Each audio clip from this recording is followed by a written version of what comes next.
A sellout at one of the most fan-friendly spots in all of sports. The beautiful ballpark by the bay. San Fran's baseball paradise, AT&T Park, overflowing with Cal football fans, making this Emerald Bowl a de facto home game. But the Miami Hurricane faithful are here too, believing this is the start of something big. It's an East Coast, West Coast primetime showdown of tradition-rich programs.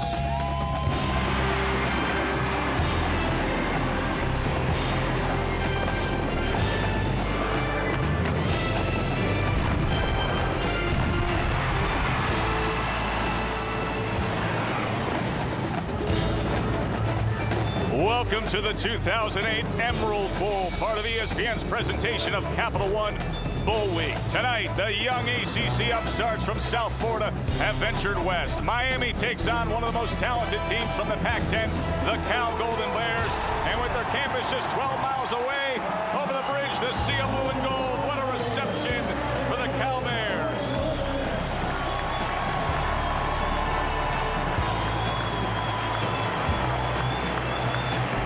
Hi, everybody. I'm Joe Tessitore, and I welcome you to this much-anticipated Emerald Bowl game, and it's intriguing.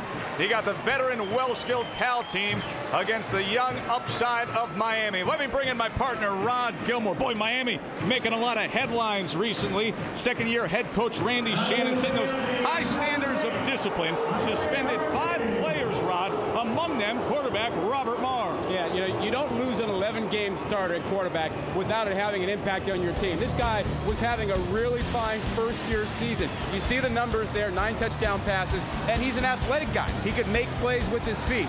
So he was really important to this team, but a lot of Miami fans actually preferred the backup, Ja'Cory Harris. He had a great freshman season, 1,000 yards passing, and he's a very athletic quarterback as well. A lot of confidence in this young man. He expects to have a big ball game. Well, Cal fans know all about a 2-quarterback system, and the senior quarterback, Nate Longshore, is going to get the start tonight. But their offense is all about one of the most dynamic and fastest players in college football, running back Jahvid Best. Yeah, I think he's the most explosive running back in all of college football. He is just a highlight reel waiting to happen. Get this, 8 times this season he's broken off a run for 50 yards or more. This guy, 1,400 yards rushing this season pretty quietly without most of the country recognizing this. This guy is incredibly fast, incredibly quick, powerful, and he is the focus of everything Cal does offensively. And Cal fans also know that this game is filled with many search and destroy speed-burning linebackers. Among them, Cal's Pac-10 first-teamer Zach Follett is wired up.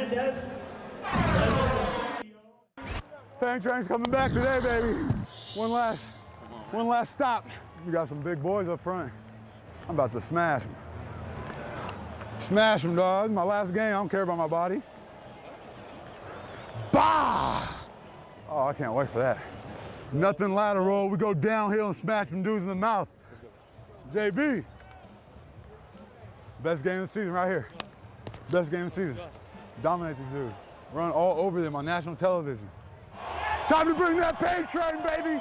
Time to bring that pain train, baby! Let's go! Woo! Woo!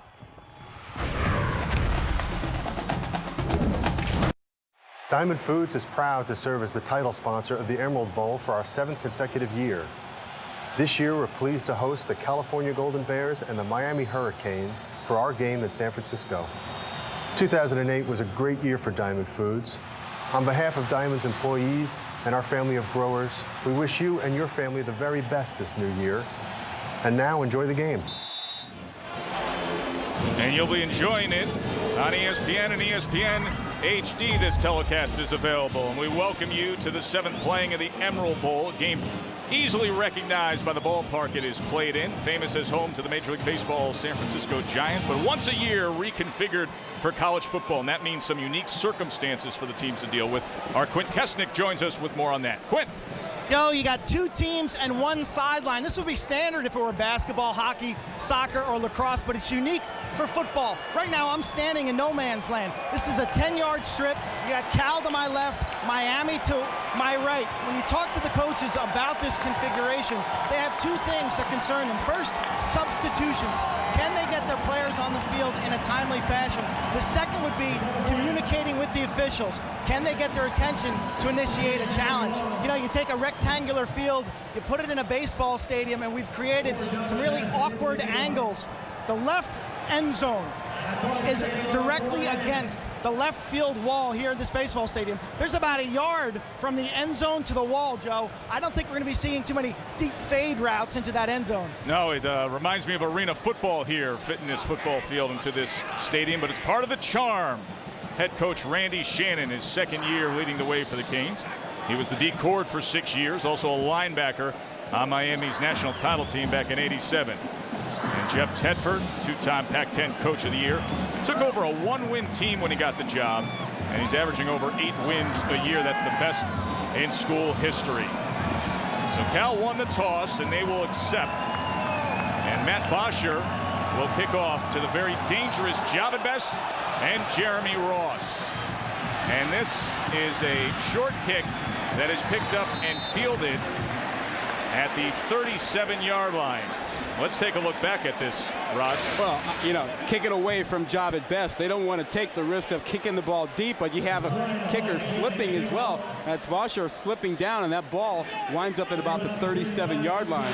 Pretty good field position for California.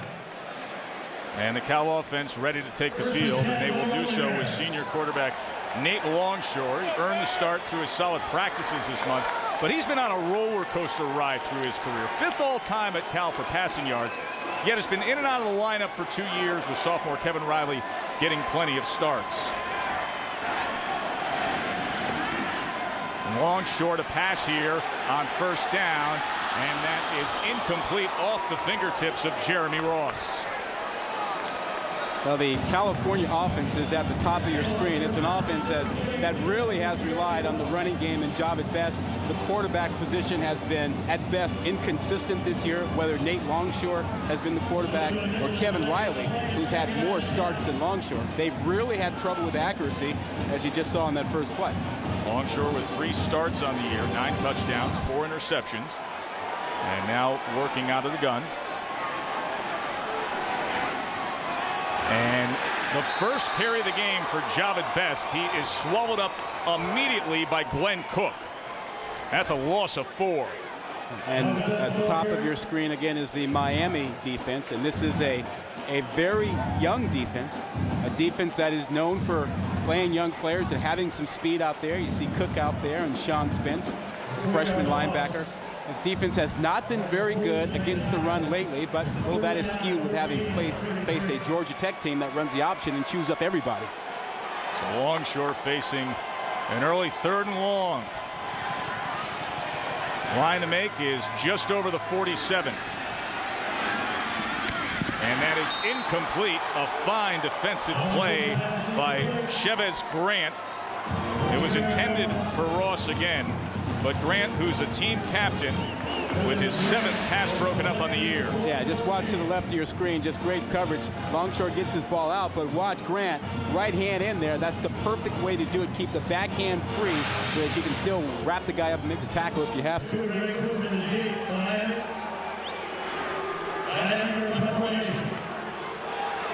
So Brian Anger on to punt for Cal.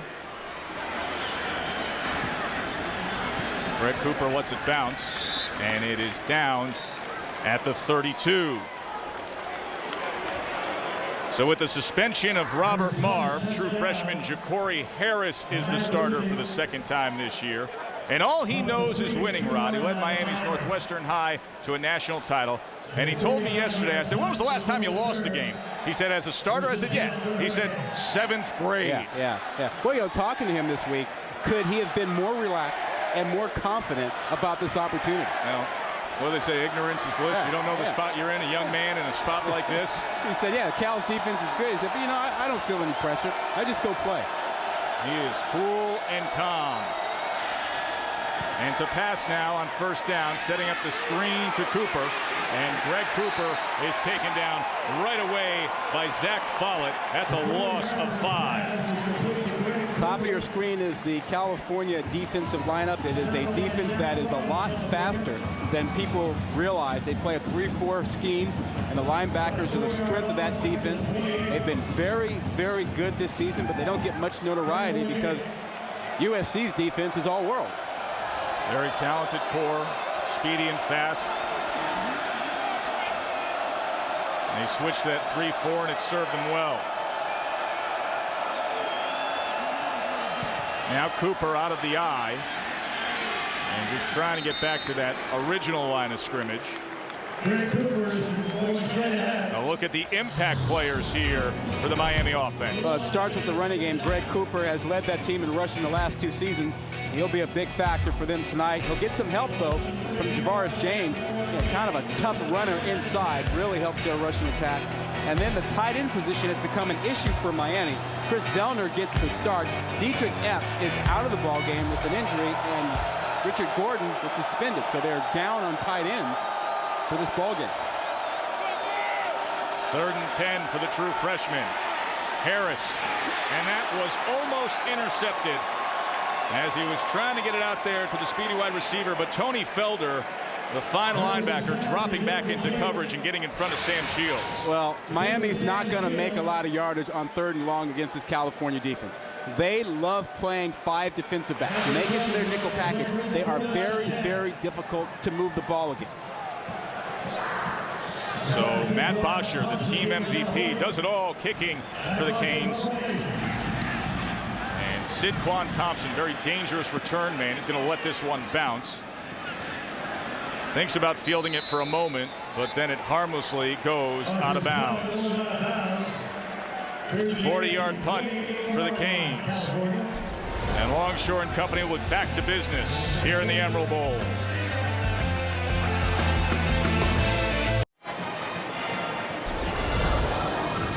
There's Jeff Tedford, the Cal head coach, who's led Cal to 6 straight bowl games. That's a school record. The impact players for his offense starts with the main man at running back. Well, you see what he's done with the highlight reel, 50 yards plus 8 times, but 500 plus yards rushing the last 2 ball games. Part of the reason is Alex Mack, 3-time first-team All-American and the Dratty Award winner. Great player, smart athlete as well. And then at the tight end spot, Cameron Mora, he's a guy that can really be effective in the passing game for California. Has as many catches as any wide receiver on the team. And he set the school record for the most touchdowns by a tight end. So Nate Longshore back out there. Both defenses looking sharp on the first 2 series of this game. Best back in the eye. And here is Jahvid Best. And he breaks free from the initial tackle. And a little glimpse of the shake and bake of Jahvid Best, who was taken down by Ryan Hill, but a gain of 8. Well, you know, you hear about his speed and you don't think about him being a physical runner, but he's a lot tougher than you think. He can break arm tackles, and he also has great balance.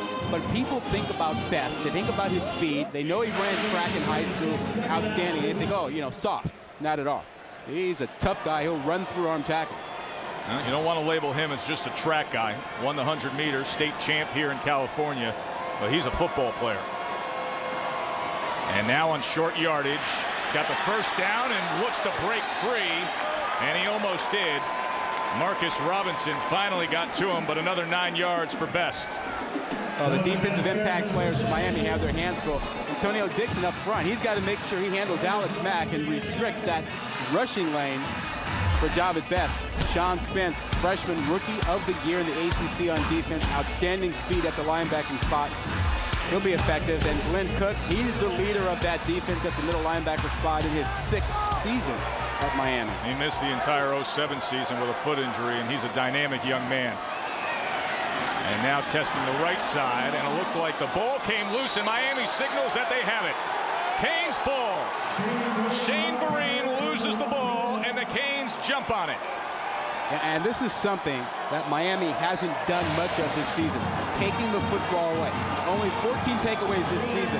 JoJo Nicholas is the one who gets in there, rips that thing out. Clearly a fumble. You don't have Shane Vereen on the ground. Nicholas gets in there and recovers it. The ball looked like it was ripped out by Romeo Davis, number 51. So JoJo Nicholas with the fumble recovery.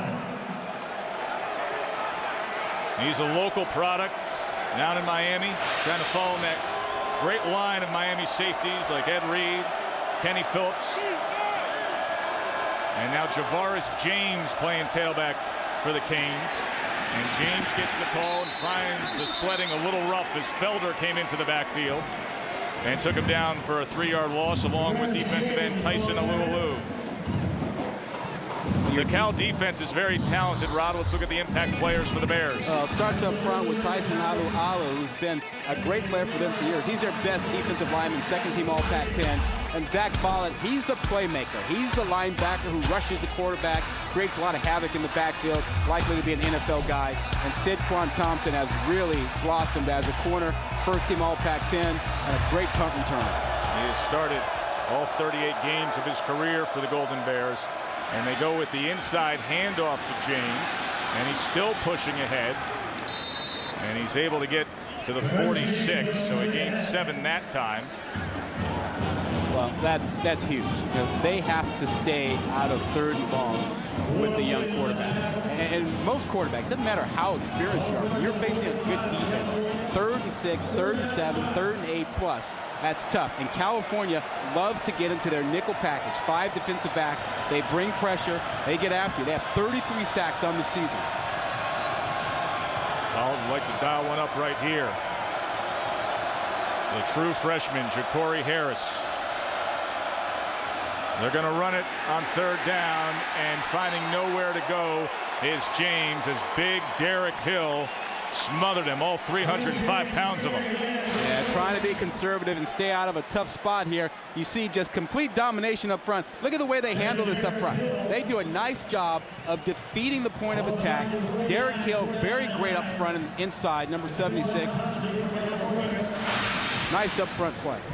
So the defense is showing off their stuff early on as Bosher back out to punt. Sidquan Thompson calling for the fair catch. And he corrals it at about the 24.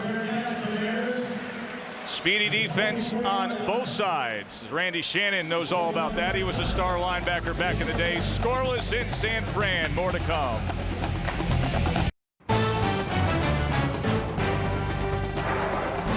ESPN College Football, the Emerald Bowl, is brought to you by Emerald Nuts. Stay sharp at 3 p.m. with natural energy from Emerald Nuts.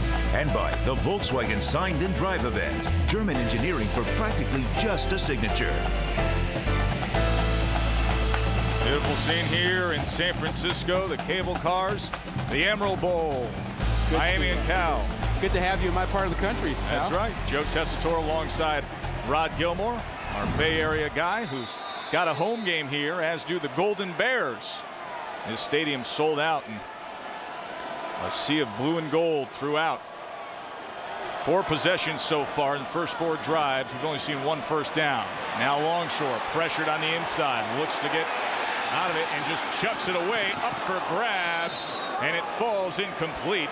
Well, that was dangerous for a moment. You saw Brandon Harris coming in there, and the pressure came from Antonio Dixon on the inside. Well, that's the kind of play that has gotten Longshore in trouble, and in trouble with the Cal fans. And he seems to have this tendency on occasion to take chances and toss the ball up that winds up in the wrong hands. And that was the problem with him losing his starting job to Kevin Riley, this season. And you see Riley on the sidelines there who won the job to start the season and gave it back for this ball game. Longshore now, and they're setting up the screen to Tucker, and he is blasted right away. Boy, this Miami defense is bringing it tonight. Sean Spence just came in there and ripped that apart. When we talk about the speed of the Miami defense, it showed up right there. And Sean Spence wasted no time. He just comes flying up right away, shows up, look, right there, flying right in from the inside to the outside. The linebacking spot, he comes in there and makes a play. He's got great speed. Sean Spence, the freshman All-American.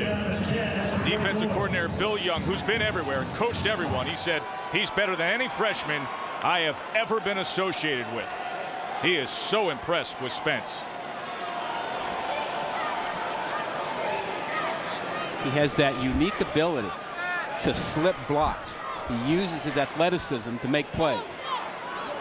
They're going to fix this Reset the clock game issue. clock to 8 minutes, 26 seconds. Thank you. Nick Define head of our officiating crew today, as the clock continued to run after that incompletion there.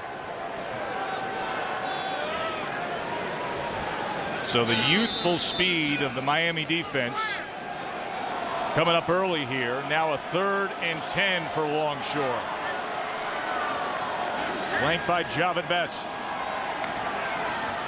Longshore, he's got Tucker this time, and here goes Varane Tucker. It is a foot race. Touchdown, Cal. 76 yards, Longshore to Tucker.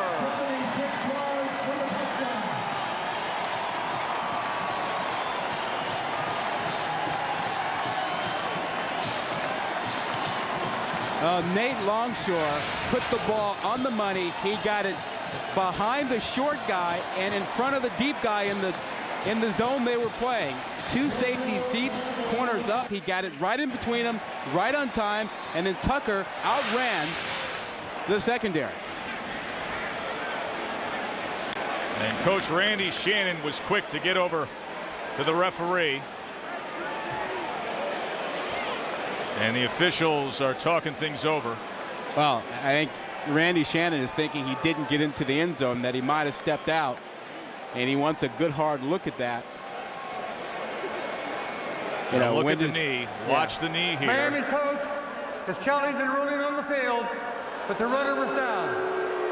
Brandon Harris was chasing down Varane Tucker and got to him just before the goal line. The question is, was the knee down before Tucker was able to extend himself and cross the goal line? Remember, you need to have conclusive evidence when you review this. So they will be looking at 2 things. They'll look first to see, did he step out of bounds before going into the end zone? And then secondly, where was his knee down when the ball crossed the plane?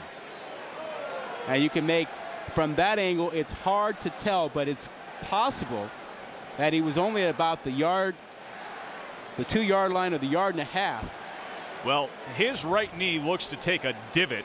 Yeah. Before he extends to the end zone. Sure, but remember, this angle we're looking at is from the end zone, so it doesn't give us that depth perception really of where that ball is right now when he stretches the ball out. So you need conclusive evidence to overturn the call. Jim Keogh's our replay official from the Big Ten, talking things over with referee Nick Define. Yeah, now from our angle looking at it right here, you see the knee go down, and from this perspective it looks like the ball has not crossed the plane. Now what might be the better look would be from the sideline to see if the ball crosses the plane. So Varane Tucker waiting for the verdict to come in to see if his knee was down there. Yeah, well, you can see from this angle, the knee is down on the 2-yard line. Where is the ball? Where is the ball when that knee is down? Tucker, a very athletic player from Torrance, California, who's transferred from El Camino, JUCO player, had one of the best catches we've seen all year against USC. Oh, that one-handed grab? Oh. But now he's looking to see if he can have one of his most memorable plays of the year for him stand up here in the Emerald Bowl. You know what I mean by that angle from the end yes, zone I do. looking? It's the depth. Yep. If it was the sideline view, obviously you can tell exactly where the ball is at that moment. Now, to my eye, it looks like he's short of the goal line, regardless of the fact that you don't have the perfect side angle you want. Hey, I guess you'd have to have some pretty long arms to stretch that about 2 yards, huh? No, he goes 6'1", but he plays much bigger, though. He's got to play a lot bigger. It's a heck of a play, as Longshore was able to connect to a streaking Tucker. First moment of the game that we've seen any offense come up big. First Cal completion of the game. We'll see if it holds up as a 76-yard touchdown or they mark it short. I think they're going to mark him short. I mean, After review, the ruling is the runner was down at the 2-yard line. The California's ball, first down and goal on the 2-yard line. So a 76-yard touchdown becomes a 73-yard reception. But Cal will be knocking on the door with a 1st and goal. Yeah, and there was no question his knee was down. The only question was from that angle, could you make the determination that the ball did not cross the plane there. And the replay officials obviously did. Well, they took their time, and seemed like from the replay we saw, they got it right. So the ball was spotted just over the threshold of the 2-yard line. Give Randy Shannon a good credit for challenging that call.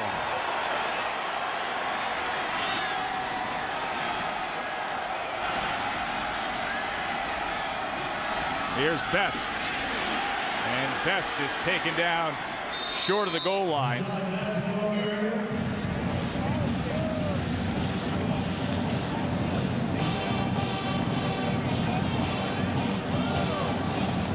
Coach Randy Shannon looking for his defense to step up here. Well, California obviously likes running inside behind Alex Mack, Dratty Award winner, great center. A lot of their running plays are based on him. So 2nd and goal. Best remains as the lone back.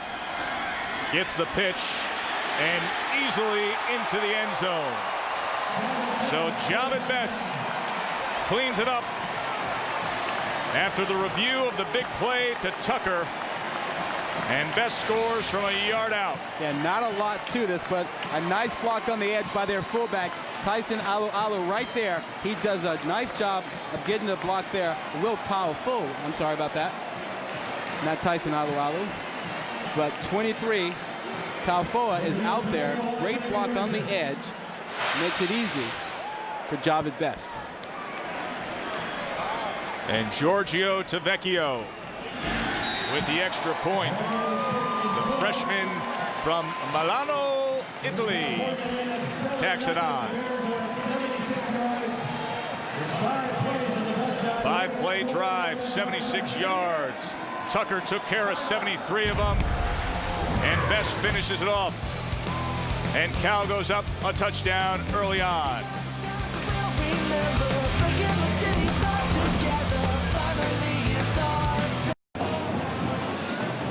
Welcome back to the Emerald Bowl here in San Fran. Joe Tessitore alongside Rod Gilmore. Cal Bears go up 7-zip thanks to Nate Longshore connecting with Rand Tucker for 73 yards and setting up Jahvid Best from a yard out. Cal fans flooding to AT&T Park. And there's Giorgio Tavecchio, who went from Italy to Connecticut to Virginia to California, and 3 days before the season started to the roster of the Cal Bears. Just walked on there. This is a short kick that Miami fair catches. So both teams, special teams wise, staying away from the speedy return man. Here's the Sports Center right now with Reese Davis. RD, what's up? All right, Joe, check in first. College basketball. Eric Devendorf has been reinstated by Syracuse. The second leading scorer of the guard had been suspended following a verbal altercation with a female student. And Patrick White ended his career with his 4th bowl win as a starter as West Virginia beat North Carolina in the Meineke Car Care Bowl. Sports Center after the game. Stay current with ESPN News. What an entertaining one that was, with West Virginia and NC playing a great game. Ja'Cory Harris trying to get free and unable to do so. Zach Follett with the sack. Hey, what do you say pregame? It's my last game. I don't care about my body. I'm laying it out there. Well, Zach Follett is just an impressive guy, speed rusher on the outside, and you have to account for him. He's a pretty good open field tackler, better in the backfield than in down the field, but he was just all alone. You got to have somebody on him. That's 9.5 sacks for Follett this season. 14-yard loss as Follett came in and got to the true freshman, Ja'Cory Harris. And now Cooper trying to find some running room right up the middle. And Cooper was taken down by Sean Coutus. Tess, let's go back to that big play that led to the touchdown. Watch the matchup there. It looks like Miami is trying to rotate up and have their corner rotate over there. They're trying to bring the safety over. Brandon Harris, number one, is the corner who does a little bit of a trying to chuck the guy there, Tucker. Tucker gets in between the corner and the safety. And he gets in between Harris there. And it's off to the races until he is chased down by Harris on the 2-yard line. That was a 73-yarder that set up the Cal score. Now a 3rd and 18 for Harris. Harris pressured again. Just trying to do it on his own, unable to find much room as Sid Quan Thompson, one of the fastest players on the field, tracked him down. Yeah, again, you know, we belabor the point, but California, 3rd down defense, they're very, very good. Here you see the zone that they drop into, and they still get pressure. That time you had Rulon Davis coming in, pressuring Harris out of the pocket. That defense, 3rd down, very, very good, only giving up first downs 30% of the time. Usher gets it away. Pressure did come. It bounces at midfield and takes a Cal bounce. And finally is hauled in at the 42-yard line. So just a 19-yard punt from the guy who was named the team MVP this year. Well, Rod, I know each week you like to dive into the film and come up with your research. What did you find out about Cal? This is what I was able to do in my own basement here. And for offense, California, they have to get something in the passing game mid-range. Longshore has to be effective. He's been effective with 1 pass. Defensively, they have to get to Harris. They got to get hits on him. Might not sack him, but they have to knock him around. Well, so far they've done that. Jahvid Best now. And Best with a seam. Gets past a man. Jahvid Best, touchdown Golden Bears, 42 yards.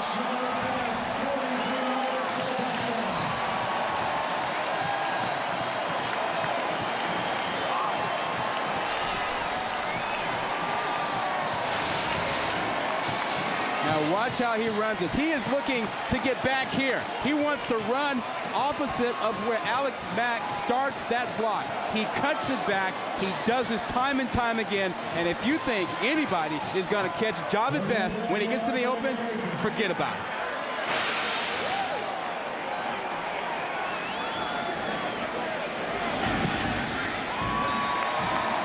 Zavecchio's kick is up and good. Jahvid Best, 2 touchdowns to start the night. He just turns it on, and he is gone. 14-zip, Cal on top.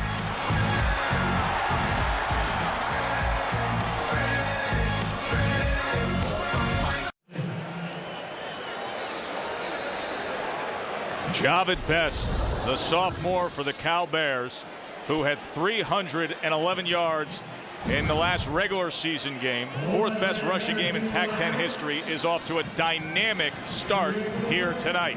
2 touchdowns for the Cal Bears early on. Yeah, you see the long runs that he makes. 16 rushes of 20 yards or more this season, 10 for touchdowns, 58 yards rushing tonight already on 6 carries. So Zavecchio back out for the kicking chores, and once again they pop it up and try to stay away from the speed of Brandon Harris as Daryl Sharpton collects it for Miami. And as for Rod's research for the Canes, yeah, well, you know, offensively, it's not that hard. They've got to throw the ball. You know, they can't wait until they get inside the 20 because they won't score on Cal's red zone defense. Defensively, it's all about Jahvid Best. Keep him from making the big plays. They haven't done that so far tonight. You said you have to make sure he doesn't go for the 20-plus gains. He just went for 42. And you saw what happens when he gets through that first wave of defenders and tries to match up speed for speed. He wins. So now Harris and James back out on the field. Harris looking for Johnson, and that is out of bounds, incomplete. It was caught by Sean Coutus. But Harris just lofting it out there for his former high school teammate, Aldarius Johnson. Well, you see James talking to the freshman, the true freshman quarterback, trying to settle him down. He can't try and force things. This is only his second start. His first start was the season opener. And now he finds himself down 14 points against a California offense that looks like it's really starting to find itself behind Jahvid Best. And he knows they've got to get back in the game. They got to get a score. He might press a little here. Yeah, this isn't Charleston Southern he's up against. This is a big spot against a speedy and athletic defense. And Javaris James gets a taste of that right there. Cameron Jordan taking him down. He's the son of the 6-time NFL Pro Bowler, the tight end Steve Jordan. Yeah, look what they do up front, though. They do a nice job. You defeat the guys up front. You defeat that center. You force double teams, and you don't get that done yet. You get a nice job by Kane inside.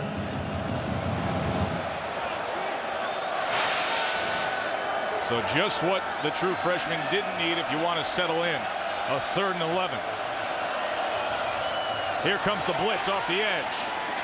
And he looked to Johnson once again, but Mike Muhammad was coming in off the edge for a free shot on Ja'Cory Harris. He just had to get rid of it. You think defensive coordinator Bob Gregory is dialed in on this thing? He wants hits on Harris. Harris has not been able to get comfortable, set his feet. They haven't completed anything downfield. He brings pressure from the left side and then pressure from the right side. Well, Muhammad's a good example of just how talented these Cal linebackers are.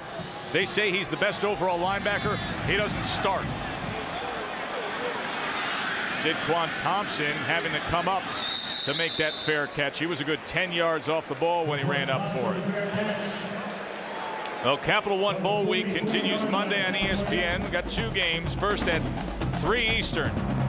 North Carolina State and the Rutgers Scarlet Knights in the PapaJohns.com Bowl. 2 teams are playing well here at the end of the season. Then at 8 Eastern, the Valero Alamo Bowl. Quarterback Chase Daniel and the Missouri Tigers going to go up against Northwestern. Capital One Bowl week continues Monday on ESPN. Missouri, NC Northwest State. Well, that's going to be a great offensive game. But NC State and Rutgers, you can make the argument ACC and Big East, 2 of the teams playing the best at the end of the year. Here goes Best again. Cutting back against the grain after going to the outside, and another first down for Cal as Best tacks on 15 more yards. You're in a dilemma when you deal with Jahvid Best. He has so much speed, he can get to the outside that you have to overrun plays. You see right there that's happening with Glenn Cook get outside. But when you overrun plays, he is so good at cutting back, he can find a lot of yardage inside. 8 yards a carry for Jahvid Best on the season's #1 in the nation. Tonight, he's over 10 yards a carry.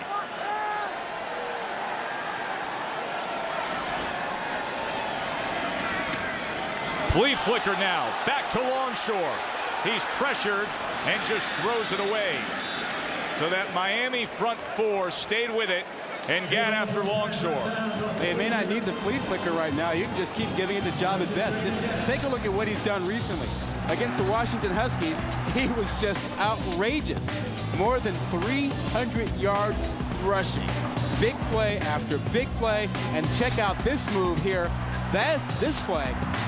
And you just don't catch this man in the open field. He's got breakaway speed, great balance. He's one of the few guys that's had a day like that, 311 yards, a top FBS rushing performance. Well, you see what Sean White did, but when you look at that list, Best, the only on that list to do it against a BCS automatic qualifying school in conference play, and this time he gets the ball and gets it down for a 1-yard gain. Stephen Wesley was able to take him down there. You know, for me, the impressive thing about Best is the way he's come back this season following the hip injury he had last year. And a lot of folks thought he might not be able to even play this season. But he managed to come back, didn't have surgery on it, was able to rehabilitate himself, and only missed a game and a half this season with all the other things that happened to him. No, he's dealt with elbow, foot, ankle problems, missed last year's bowl win against Air Force with that hip injury, and they really did contemplate off-season surgery. Now Shane Vereen comes in at running back, flanking Longshore on 3rd and 9. Longshore up and over the intended target. He was trying to get it to Varan Tucker. Marcus Van Dyke had the coverage and a high throw. Same old story for California in their mid-range passing game this season. And Jeff Tedford, it's so frustrating for him. You're talking about a guy who's had Aaron Rodgers, Achilles Smith, Joey Harrington. And look at this. You got a guy open in your face and the ball's hot. And whether he's used Riley or Longshore, the problem has been the same.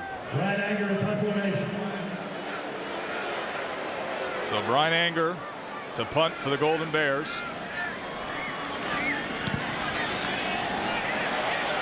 High kick. And it goes into the end zone for a touchback. Now Miami looking for something here. Well, let's check in with Quint Kesnick. Quint? Joe, the sense I get here down in the field side is that was a big stop by that Miami defense as Cal drove into their territory. Momentum really on Cal's side. Big home contingent here to support them. Meanwhile, Miami, with their youth, their inexperience in bowl games, on their heels, I think it was a key stop. You know, they weathered the storm. This game could have gotten out of hand quickly. Well, many feel, and it's a good point, Quint, that the issue will not be with the Miami defense, but what can Ja'Cory Harris, the true freshman, offer up on this side of the ball? And Greg Cooper fighting ahead for 2 yards. Well, Tess, you and Quint are right. I mean, you can't get momentum back unless your offense does something. And right now, California is really bringing everything on first down. And Bob Gregory is dialing up pressure and run blitzes to make sure that he puts them in a 2nd and long and 3rd and long situation. He loves to get into the nickel package. I mean, when California gets their 5 defensive backs, they bring pressure, they play zone behind it, and for a freshman, that's really, really tough. Gregory, the defensive coordinator, the 2nd best scoring defense in the Pac-10, of course, behind USC, which may be one of the best defenses in the history of college football. Now Harris, and he does complete it this time to his tight end Chris Zellner, and Zellner goes for 6 yards. Zellner getting the start tonight because Dietrich Epps, the starting tight end, is out with an injury. Well, Zellner can run that little route over the middle and catch the ball, but what they lose with Epps is a guy that can get down the field. You know, Epps is a big tight end who can really get down the field. And you just see him, just goes, he pops right in here, lots of room in the middle. Just sit down and wait for the quarterback to find you.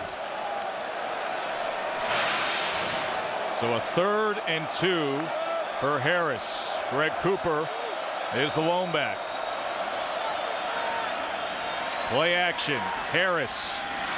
And fought for, and then bounced up into the arms of Javaris James for a first down, as he tried to get it, I believe, to Tyrone Bird, who is an offensive lineman who moved over to jersey number 84 tonight because of the injury to Epps and a suspension to a 3rd-string tight end. So they throw it to the lineman. But he almost gives it right over to Cal. That ball bounced off of him or bounced off the ground. Now it goes for a completion and a first down, as James did a good job of staying with the play and eyeballing that ball and hauling it in off the deflection, the bobble ball intended for Bird. Harris now winds up and goes deep. And hauled in by Hankerson. Leonard Hankerson, a big spark for the Canes, 40-yard gain. And what a nice throw by the youngster Harris. Plenty of time, had time to set his feet and wait for his man to run this slow developing route. He's in the slot, Hankerson is, and just runs a deep post. Has to wait a long time for that. Good protection. And it's one of the things we talked about. Miami needs to throw the deep ball. Now, Quinn just talked about the momentum that the Canes defense just gave him, but the offense needed to respond. Harris just did. That's the end of the quarter. So it was a first quarter with the spotlight on Jahvid Best.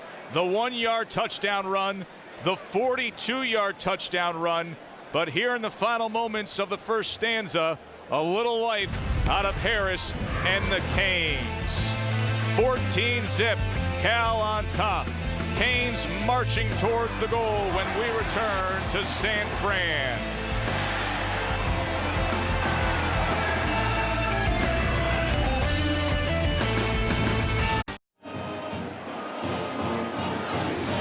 Glad you're with us here. The 2008 Emerald Bowl, part of ESPN's presentation of Capital One Bowl Week. Joe Tessitore alongside Rod Gilmore and Quint Kesnick.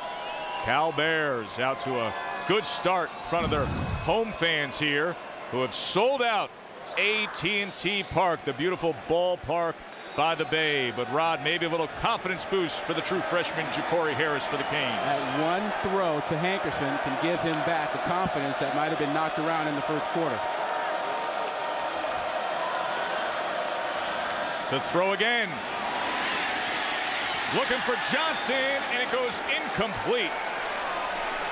Aldarius Johnson, who a year ago was the high school teammate of Ja'Cory Harris. Well, he likes the fade route with him down here, and he's going against a good matchup with Sidquan Thompson. Watch how he plays this. He had great position, and he plays the ball. So many times you see a cornerback be in great position, but he doesn't play the ball. Sidquan Thompson always plays the ball. Thompson goes 5'9", Johnson goes 6'2", but Thompson is as fast and smart of a cornerback as you'll see.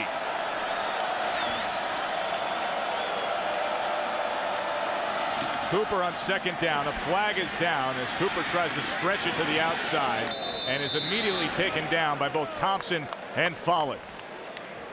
And that's against Miami.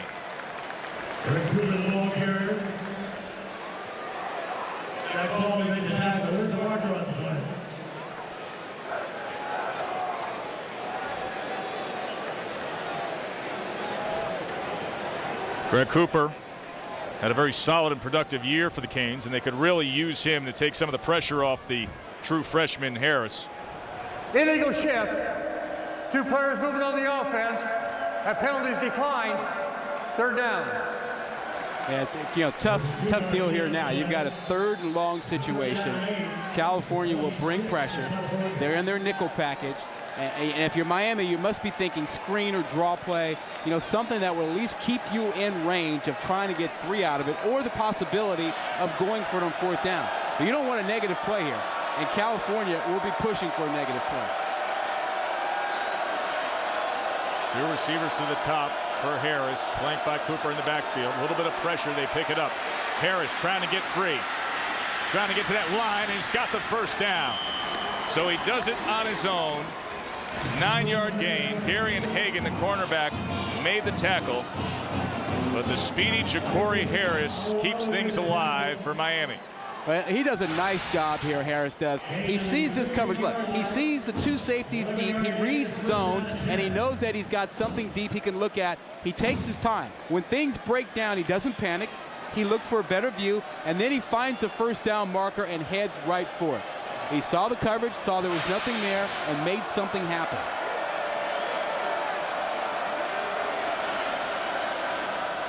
Play action now. Harris looking for James. Incomplete. I think James got away with a little push-off as he got towards the end zone, but Harris is clearly starting to feel pretty good about himself. Yeah, Zeddy Young was trying to cover James down there in the end zone. He saw the separation there at the end. James kind of pushed off, got away with it, but couldn't come up with the ball at the end. Oh, and he's going to that corner of the end zone. We're here in this baseball park. That wall comes up on you. How about that ground out there? It's a little hard, too. Warning track. So 2nd and 10 now. And here's Cooper with a good block out in front. And Cooper able to charge ahead inside the 10-yard line. And that Cal defense, well experienced of being in this spot, coming up big. Yeah, they're great in the red zone. You look at the number of touchdowns they've given up, and basically 46% of the time, people score. 54% of the time, they stop them from getting touchdowns. That is phenomenal. 10th play of the drive for the Canes.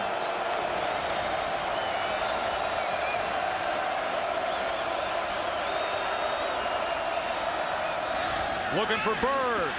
Up and in. Touchdown. Ja'Cory Harris to LaRon Bird. Freshman to freshman. know, the amazing thing about it was Cal played it correctly. They came off and had great coverage by Darren Hagan. He just couldn't play the ball in the air. He could not get up. Bird could. And we saw just a few plays ago on the other side, Thompson was able to make the play on the ball. They had the right coverage. They just didn't make the play at the end. A phenomenal play by Bird to outleap Darren Hagan. Bosher. Through and true. So growing up on that drive, the young Canes offense. Ja'Cory Harris, he hooked up for a 41-yard reception and then found the big bird, LaRon Bird, all 6'4" of them, hauling it in. 14-7 game. This could be the moment. Remember back in the day, number 47 for the U, Michael Irvin. You know, new 47 is LaRon Bird, and he's got big upside. 6'4", 211 pounds, and he just hauled in the touchdown and cut this lead in half. I tell you what, you wear that number, you better perform. You better be good. You will hear from Michael Irvin. Yeah. He's gonna have 47 on speed dial. Oh yeah, yeah. You better play when you wear that number, because he certainly played at Miami and with the Dallas Cowboys. Well, Bird caught the game-tying touchdown in the final minutes of regulation in a come-from-behind overtime victory at Virginia, and now does wonders for the confidence of this Miami team here in the Emerald Bowl. Jahvid Best. And Best only out to the 21. And now, Rod, for tonight's Aflac trivia question. You're a Bay Area guy, so you have a little bit of advantage on that. Jahvid Best currently leads Cal in both rushing yards and receptions this season, but who was the last player to lead Cal in both of those categories? I'm all over. They've had some talented players. Yeah. Real talented. You know, players and if you think about recent players, you know, I'll toss out a few names. How about, you know, Marshawn Lynch? Oh, sure. How about J.J. Arrington? Yep. J.J. Arrington was a great one recently with the Bears. Yeah, they have some players. They've had some running backs over the years. And right now, it is Jahvid Best who is the star of this program. And Nate Longshore is going to call a timeout and talk things over as he came out for first down to start this drive. The always animated Jeff Tedford giving his instructions. His team up 14-7 here in the 7th playing of the Emerald Bowl.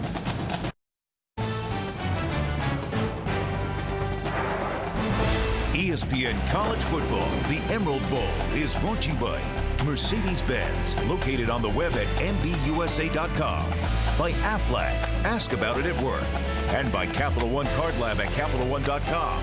What's in your wallet? There's the ice skating at Union Square in San Fran, where Cal and Miami on display. Well, that's a beautiful holiday scene in downtown San Francisco. This is a great bowl to come to this time of the year with the festivities in Union Square and the whole town lit up. The only problem is when your wives are shopping in Union Square, Rod. Oh, yeah. That's really the only problem. Yeah, we help the local economy, huh? They talk about the economic boost that a bowl brings to a town. Trust me, we know. So after that timeout, Cal back to it, and coming on the end around is Jeremy Ross, and he is taken down immediately by Spencer Atkins. Yeah, pretty good speed. You talk about Miami's defense and, you know, them getting on track. Just watch how you get this flow right here. You're looking at him. He sees it. He's going to just run past blockers and get in and make the play. That's Spencer Atkins. And, you know, the Miami defense is tackling much better now. I mean, they missed tackles early, and we've seen that throughout the bowl season in the first quarter. A lot of teams struggle with tackling. Jahvid Best comes back into the game here on 2nd and 10. Longshore. That is complete to Ross. He's going to be short of a first down. 6 yards gain there. And part of the issue with tackling is with the long layoff, you know, coaches are reluctant to tackle live, the risk of injury, and so you're rusty when you come play the bowl game. That's a good point, and Randy Shannon talked about the practice that they were able to get in. On the other side, Cal and defensively, and Coach Tedford, defensive coordinator Bob Gregory made a point to say, hey, we went live. We went full a few times, and I think they had that in mind, Rod. Yeah, I think so. And the other thing about that is you want the bowl to be fun for guys. Guys don't like going live during bowl practices. They want to visit and hang out. Longshore pressure right up the middle. Gets rid of it, looking for Best. And he was unable to get back to it as the pressure came from Glenn Cook. And Cook comes right up the middle. Longshore does a nice job of avoiding a sack, but this is just pressure right up the middle. Nothing fancy about it. Nobody picks him up. They outnumber them right up the middle. Cook is in there to make the play. It was all Longshore could do to get rid of the ball. And Miami seems to be settling in defensively. You know, the Miami defense stepping up well.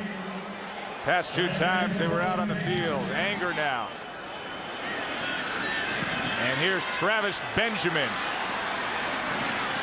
Benjamin able to cut it up to the 47-yard line. 34-yard punt. And Benjamin on the return. So the defense looking to set up the offense again. What will Ja'Cory Harris do when he gets that opportunity? Stay with us. Who will claim the hardware here in a much anticipated showdown, ACC and Pac-10, Cal and Miami. Jahvid Best with 2 touchdowns early on for the Golden Bears, but the Canes coming back as the young Ja'Cory Harris starting to find himself here. The quarterback getting the start, only his 2nd start of his career. Javaris James now trying to get off the edge there, out to midfield. Ja'Cory Harris comes from Northwestern High down in Miami, as do a lot of the Canes, Rod. Talented young team, and Northwestern High, the national champs a year ago. Well, he was the starting quarterback, 2-time champ at Northwestern. So Coach Randy Shannon with a very good relationship with that program, and all those guys saying, hey, let's just continue on for another 4 years and stay together. And 10 of them have. And here's James again, and he goes nowhere as he was met right away on the inside by Mika Kane. Well, Ja'Cory Harris and Aldarius Johnson, they both attended Northwestern High in Miami, and they hooked up a lot. Won a pair of Florida Class 6A state championships, and now true freshmen with the Canes here. It'll be very interesting to see as these two develop through the years. Yeah, but right now, I'll tell you this, he's been good on 3rd down tonight, much better than I expected. And he's got Johnson, his old high school teammate, split to the top. Has time. Gets it to Zellner, and Zellner has a 1st down. So you see the maturity, the poise, the calmness now of Harris. Well, it goes back to that one pass that he completed to Hankerson in the 1st quarter, the big play. Since then, he's been much more confident and settled in the pocket. He's feeling the pressure. He's feeling when to throw the ball, when to take off and run. And on 3rd down now, he's been much better than he was in the 1st half of the 1st quarter. It was interesting to hear with some of the seniors in Miami. One of them yesterday said to me, you know, the only thing that concerns me is how calm he is. Yeah. He is so unaffected here. But it's a good thing. So now 1st down for the Canes. Harris to the air again and gets it to his big fullback, Patrick Hill. Hill goes 5'9", 262, just his 3rd reception of the year. Well, you talk about Harris and the composure we've seen ever since he made this throw. He got Hankerson on a big play, and since then, he's been calm in the pocket, finding his man Bird out there, running out of the pocket when he needed to. He seems like a much more confident, calm, and different quarterback than the guy who started the game. He said, I just want to make sure everyone around me is happy. Well, they're happy if you keep playing like this, Ja'Cory. 2nd and 6 now.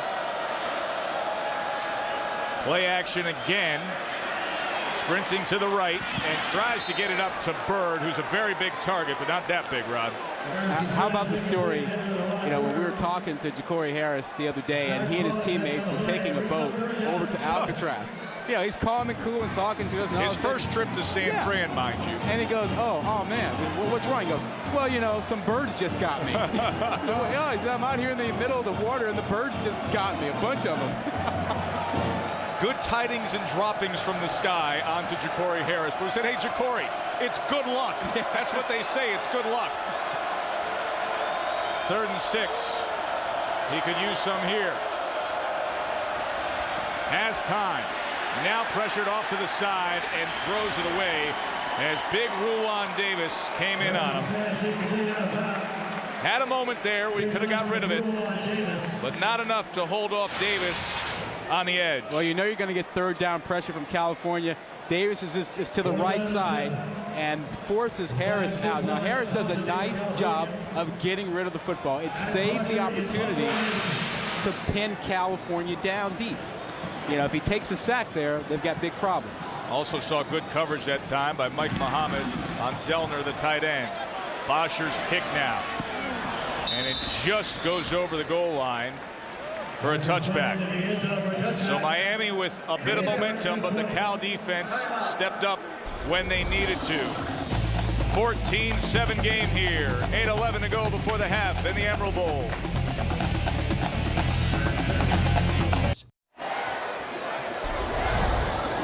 A sellout here at AT&T Park because the local team is in the game. Cal with a 14-7 lead here in the Emerald Bowl. And Capital One Bowl Week continues Tuesday on ESPN. 2 games.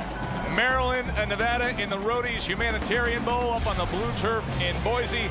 Then at 8 Eastern, the Pacific Life Holiday Bowl. And they're going to be lighting up that scoreboard, Rod. Oklahoma State and Oregon hooking up down there in San Diego as Capital One Bowl Week continues Tuesday on ESPN. It's like a rule. If you play in the Holiday Bowl, you better come to score points. Well, those 2 teams can score a lot. They will.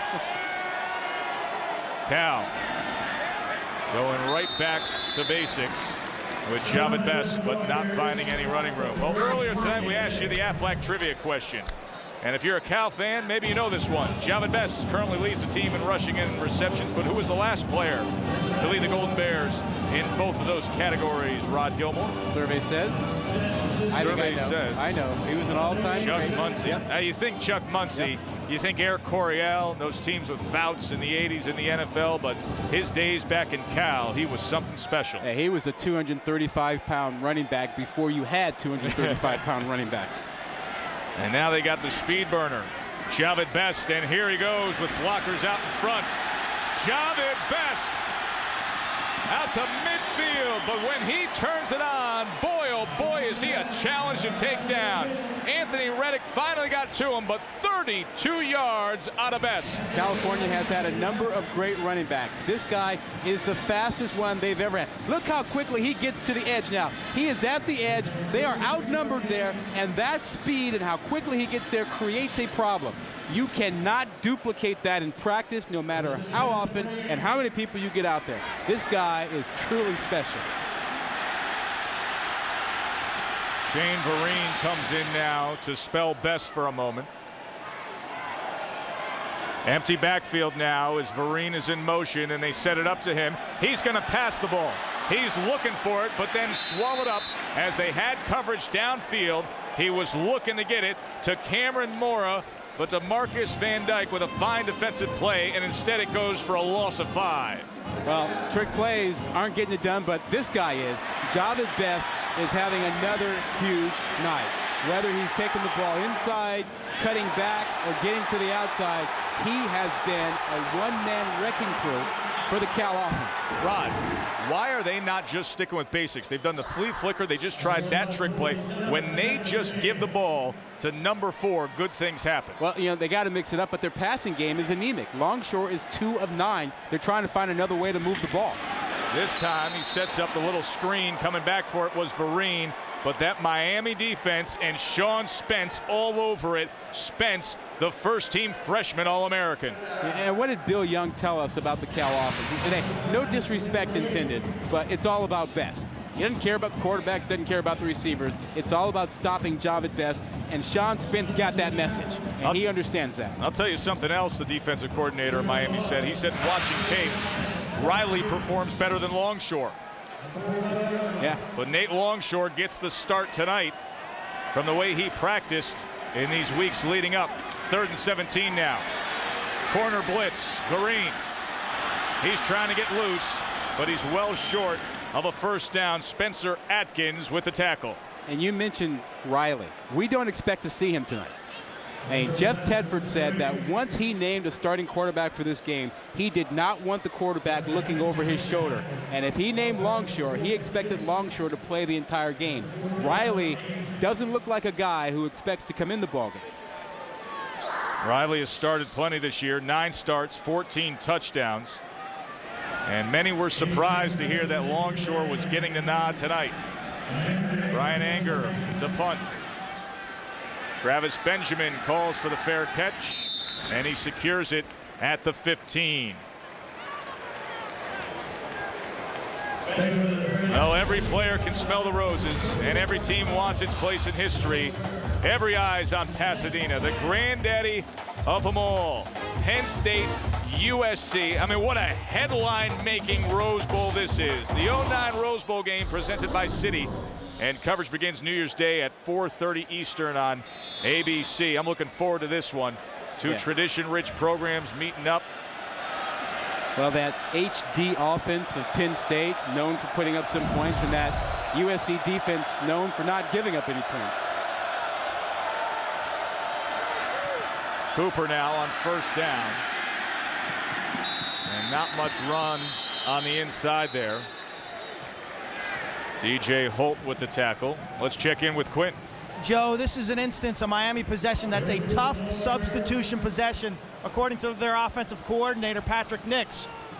The players have to jog about 60 yards to the huddle, get organized in the huddle, and get to the line of scrimmage all within the 40-second play clock. And this was a scenario that the coach really had some fear in.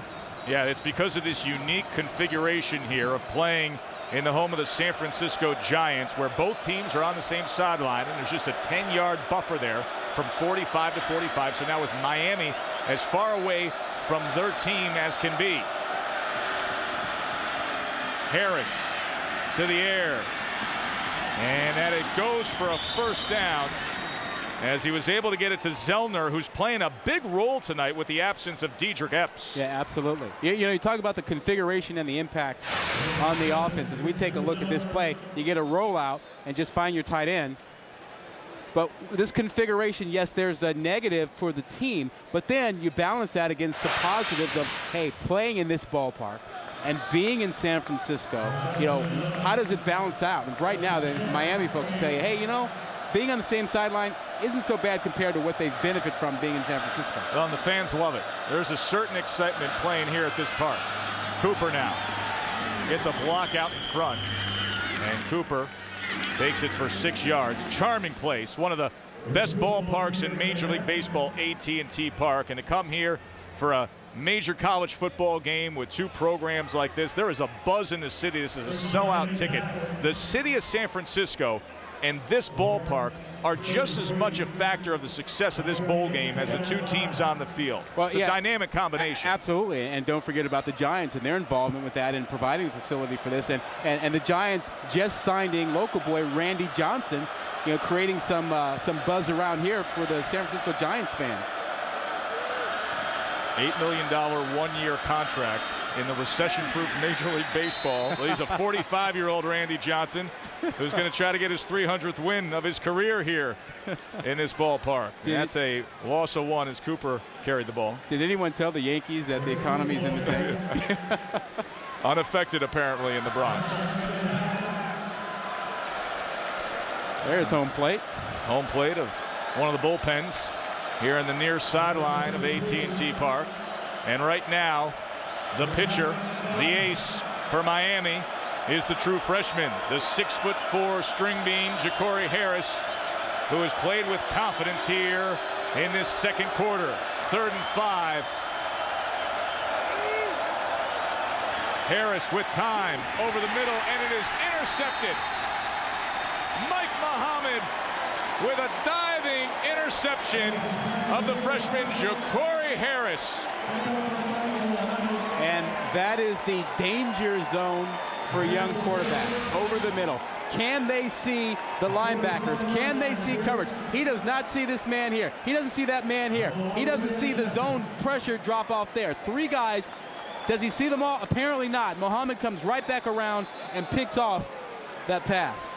Muhammad extending himself, the sophomore in this veteran group of linebackers, who actually ends up playing the most, even though he doesn't start, because he backs up every single possession and is out in the field a heck of a lot. Now giving Cal a golden opportunity. Longshore to the outside, and that was batted away by Sean Spence. Let's check in with Reese Davis for a look at what's coming up on the college football halftime report. RD. All right, Joe Test, Patrick White wraps up his career in grand style. We also had a blowout in the Champs Sports Bowl that perhaps could bode well for Florida State next season. And we'll have a look ahead to the Rose Bowl, the Penn State-USC showdown coming on New Year's Day. See you in just a little bit. Looking forward to that, Reese. Be interesting to see Florida State next year, as well as this Miami crew, with all the youth between those 2 programs in the ACC. Can you imagine Jahvid Best running behind Mark May? Longshore is going to the safety valve that time as Nyan Boateng hauls it in for a 3-yard gain. Plenty of time, minute and a half, 2 timeouts. No need to panic. California was trying to get up to the line of scrimmage. At least Longshore wanted to go to the line of scrimmage, but Tedford had other ideas and called a timeout. So Jeff Tedford wants to talk things over as they face a 3rd down, 90 seconds to go, up a touchdown.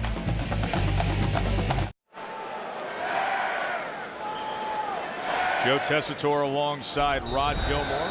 Quinn Kesnick down on field level. Interception moments ago by Mike Muhammad, the fine linebacker for Cal. Now has the Golden Bears looking to get something accomplished here before the half. Yeah, they really haven't used Best in the passing game yet. They have to get him involved in the passing game, if not now, in the second half. Longshore on 3rd down. That ball was well off the mark. Boateng was out there, but Longshore couldn't connect. And Cal fans are starting to boo. Well, that's nothing new. Yeah, and they've booed Longshore before, and it doesn't make any sense. You shouldn't be, booing college players. And Longshore stands in there, ball's off target. But Longshore and Riley have both struggled this season with accuracy. The intermediate passing game has not been good for Cal all season long. Well, they're staying out on the field on 4th and 7, but Coach Tedford said, I don't think Longshore ever got the appreciation he deserved, playing through all his injuries. Timely interceptions obviously were his downfield, but he said the fans really rode him hard through his career. Well, the fans were disappointed last year after the great start when Cal was undefeated and ranked 2nd in the country, and then fell apart, and they blamed Longshore for a lot of it. Now Longshore looking to get it complete to his tight end, but that's well short of a 1st down. That had no chance. Glenn Cook was all over Cameron Mora, but just the selection of that receiver on 4th and 7, I mean, it was well short of a 1st down. What was the best case scenario there, Rob? Well, you see, Tedford did not want that. He's not happy, and that's been one of Longshore's problems, decision making, and sometimes he's pulled out the wrong decision and gotten picked off, and there you got to throw the ball down the field. 4th down, they're going for it. They don't want you to be short of it. The only guy you throw it short to in that situation is Jahvid Best, because he might make a guy miss. But anybody other than that, you got to throw beyond the marker. So Nate Longshore hearing the Boo Birds here at AT&T Park. And now Cooper out of the backfield. He's wrapped up immediately by Sidquan Thompson. As good a defensive back as you'll see in the college game coming up. First team all Pac-10er. And a fine player for the Golden Bears now for 3 straight years. He will be a guy that will be mentioned for national awards next season as a senior if he's around. He'll be pushed for All-America, and deservedly so. He's had a great year, was under the radar before that. Harris to Cooper again out of the backfield and trying to catch a seam. He's out to the 43-yard line, a pickup of 8. But as the clock winds down, the one thing you get a sense of here is that Miami dodged a bullet there with that interception moments ago by Mike Muhammad. Well, I think that's right. I think Miami has more confidence because right now they believe offensively California can't throw the ball on them. And it's all about Jahvid best. They'll feel pretty good about the second half. Harris to Zellner as the clock continues to run here. Not great clock management here. You had timeouts. If you're going to try and move the ball, use the timeouts. If you want to get to the locker room, get to the locker room. So a timeout for Randy Shannon.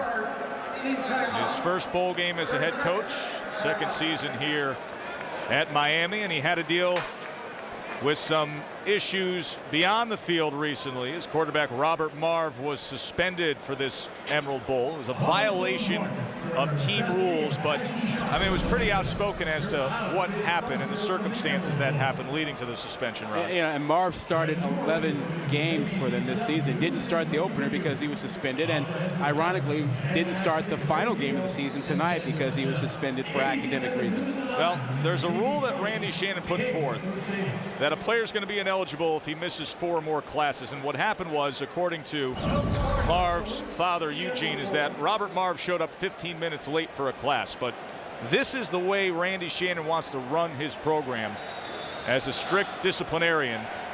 Kirby Hocutt, the athletic director, said to me recently, he said, I have never been associated with more of a disciplinarian than Randy Shannon, and we're proud to have him be that way. Well, I think Miami wants that and needs that after they had a string of, bad incidents and what appeared to be they were undisciplined for, a couple of years. And so Randy Shannon came in and said, we're going to clean all that up. He suspended 5 players for tonight's game. Marv, obviously the biggest name there. Chris Ivory, you see, is the long snapper. Now, he's the long snapper on punts. The snapper on the placement of kicks is still in the rotation. That's Jake Byrne, who's actually one of the backup quarterbacks with the suspension now of Marv. He moves up the depth chart. So here's Harris now on what should be the last play here of the half. Cooper is running out at the 49-yard line. Interesting first half as Cal came out in front behind the running of Jahvid Best. He had 2 touchdowns, but as things went on, Rod, you got the sense that Miami starting to gain confidence and momentum. No question, the momentum changed. It became really Miami's defense, and they started to find some confidence behind their quarterback, Harris. Quint Kesnick. Thanks, Joe. Coach Tedford, Jahvid Best, terrific performance from where you sit. How do you characterize what you've seen from him? Oh, he's doing a great job. The times he's had the ball in his hands has been great. Probably need to get it to him a little bit more. Will you stay with Nate Longshore, or will we see Kevin Riley? Oh no, Nate will continue to play. He's doing just fine. We got to protect him a little bit better. He's had a lot of pass rush on him. We got to protect him better. Thanks, Coach. All right. Joe. Nate Longshore, 6 of 15, 92 yards.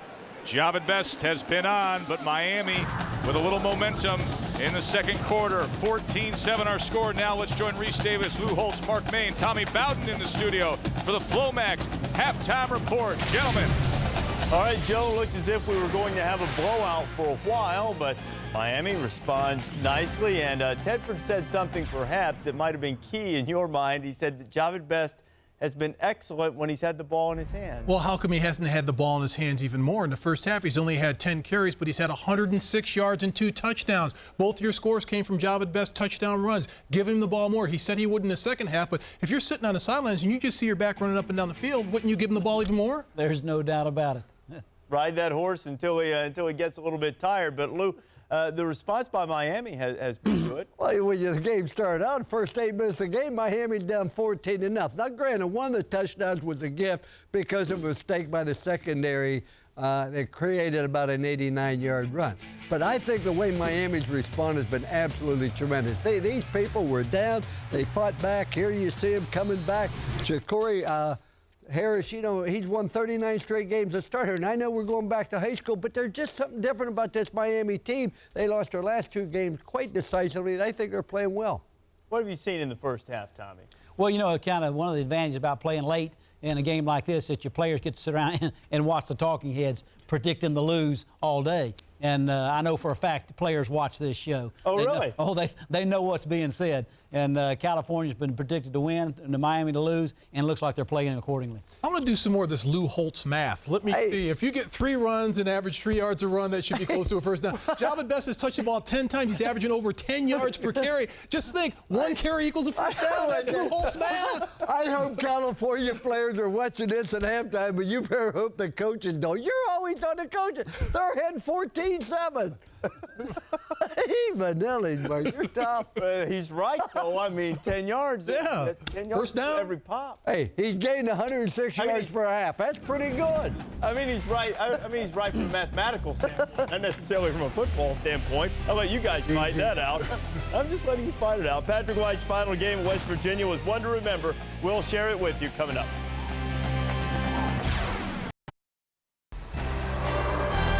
This is ESPN's presentation of Capital One Bowl Week. Throw your hands up. Keep the party into the AM. Y'all don't understand. Make me throw my hands in the air.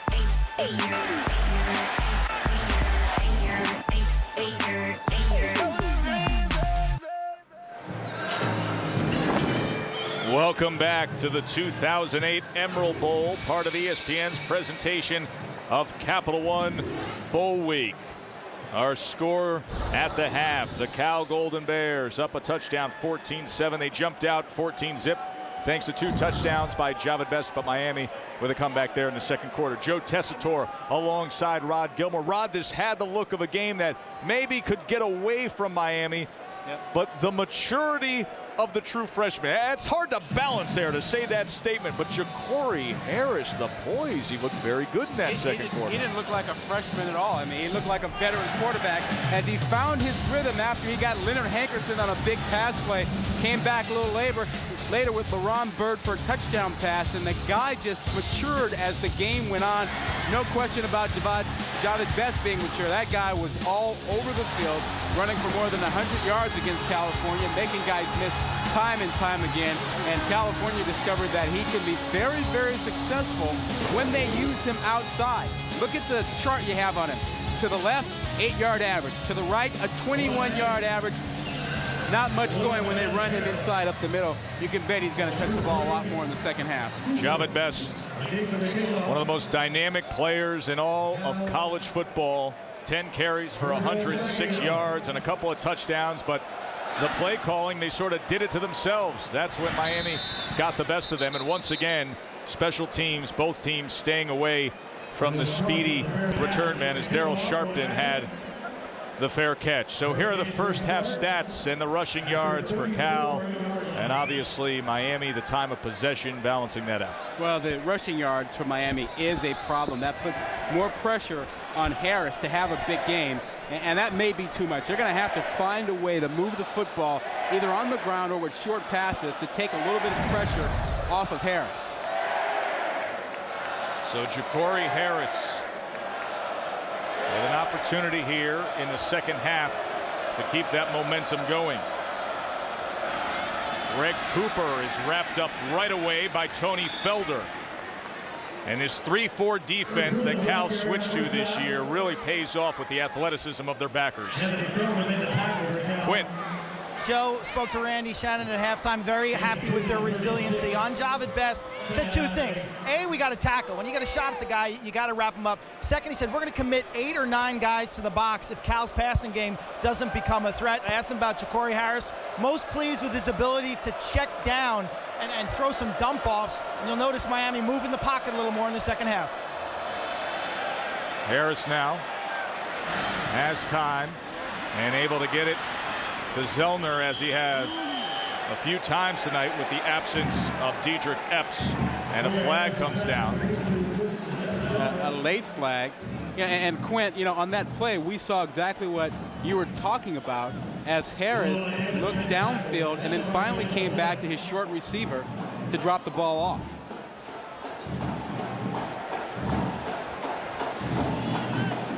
Following the play. Following the play. Dead ball. personal foul, late hit, 15-yard penalty, be third down. So I didn't identify the player to Nick Define, who is part of our officiating crew from the MAC tonight. Stoic Randy Shannon. What happens a lot is that guys come to clean up the pile, and you saw Chris right Rutledge. there, Chris Rutledge cleaning up a pile.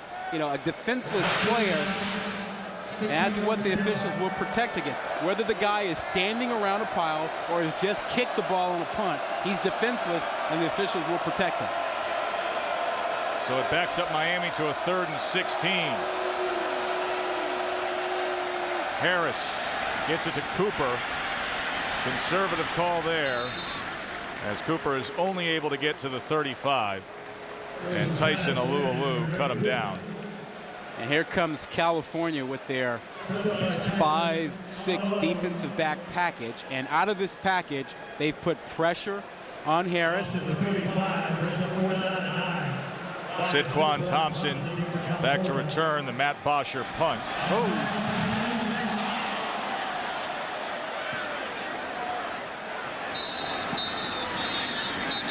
And officials are ruling this down. That's a nice shortstop pickup by Bosher of that ground ball. Team MVP. Yeah. There's some athleticism there. Matt Bosher does it all. Yeah, I don't know that I've ever seen a punter more aggressive and more physical than this guy. And nice hands there, but he'll get involved in tackles and blocks and all that kind of good stuff. Now, the reason why there's a concern with the snaps on punts for Miami is actually because of one of those 5 suspensions by head coach Randy Shannon. Jake Byrne was handling the long snaps there. So Longshore hands off to Best, and look at Sean Spence getting right after Jahvid Best, a freshman All-American, the ACC Defensive Rookie of the Year. And you heard what Coach Bill Young said, the defensive coordinator, said he has played better than any freshman I've ever been associated with in my coaching career. Really good speed, undersized as a linebacker at 6 feet, 200 pounds. Could very well be a defensive back. Might be a little bit bigger next season as he puts on some weight in the offseason. Bill Young is 62 years old and has been the defensive coordinator at Kansas, USC, Oklahoma, Ohio State. I mean, think about that statement. Best freshman he's seen a lot of good I've ever been associated with. Longshore from the gun looking for Tucker, and he threw it to the outside shoulder, and Tucker slipped as he tried to make a move back to that ball, but an incompletion and another reaction from the crowd, who has been harsh on Longshore throughout his career. Well, and they're too quick to be harsh on Longshore for that. I mean, sometimes it's the fault of the receivers. At that time, Tucker slipped down, couldn't come out of his break. And Cal has struggled in, pass protection with their offensive line. It's not all about Longshore. Cal has changed quarterbacks during the season, and the passing game has still been anemic. 3rd and 11 now. Goes back the other way and sets up the screen to Ross, and Miami defended it well. DeMarcus Van Dyke came up and made that play. You remember when California beat Oregon last year and Nate Longshore got hurt in that ball game? Sure. To me, he hasn't been the same quarterback since then. It has been a rocky road, hasn't it? Oh, yeah. Now, we asked him yesterday, we said, Nate, where do you stand? He said, hey, I'm a better quarterback than I was 2 years ago. But the productivity, the numbers, the consistencies, it just hasn't been there. So Brian Anger on to punt, and Travis Benjamin set to return. Ball takes a bounce and goes out at the 31-yard line. So neither offense able to do their thing early on here in the second half. Miami's ball when we return, 14-7 game. Well, all those years of watching baseball games here at AT&T Park, and the Giants and the home runs going out over the right field wall into McCovey Cove. Well, Brian Anger, the Cal punter, had a little fun yesterday trying to do what all those big sluggers of the major leagues have done here at this famed ballpark. Trying to send it over the wall and into the cove. For a big splash. That's for a big splash. Yeah, that's what Barry Bonds used to do. He hit the ball into McCovey Cove and make a big splash. Corey Harris true freshman quarterback for the Canes, trying to make a big splash here. Spotlight game for him. And now a little trickery as they give it back to Harris. And Harris winds up for Cooper. And it was almost intercepted as Cooper had to turn into a defensive back as Chris Conte tried to make a play on that ball. Yeah, Chris Conte, nickel back involved, fifth defensive back.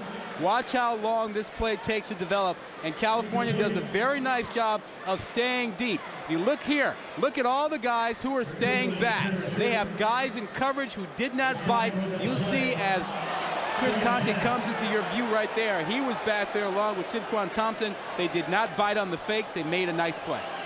How about the fact that Cooper was the man who first touched the ball and ends up all the way downfield as the intended target.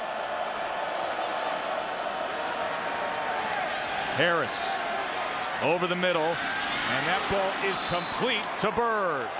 Right to midfield and beyond for a first down, a 20-yard gain.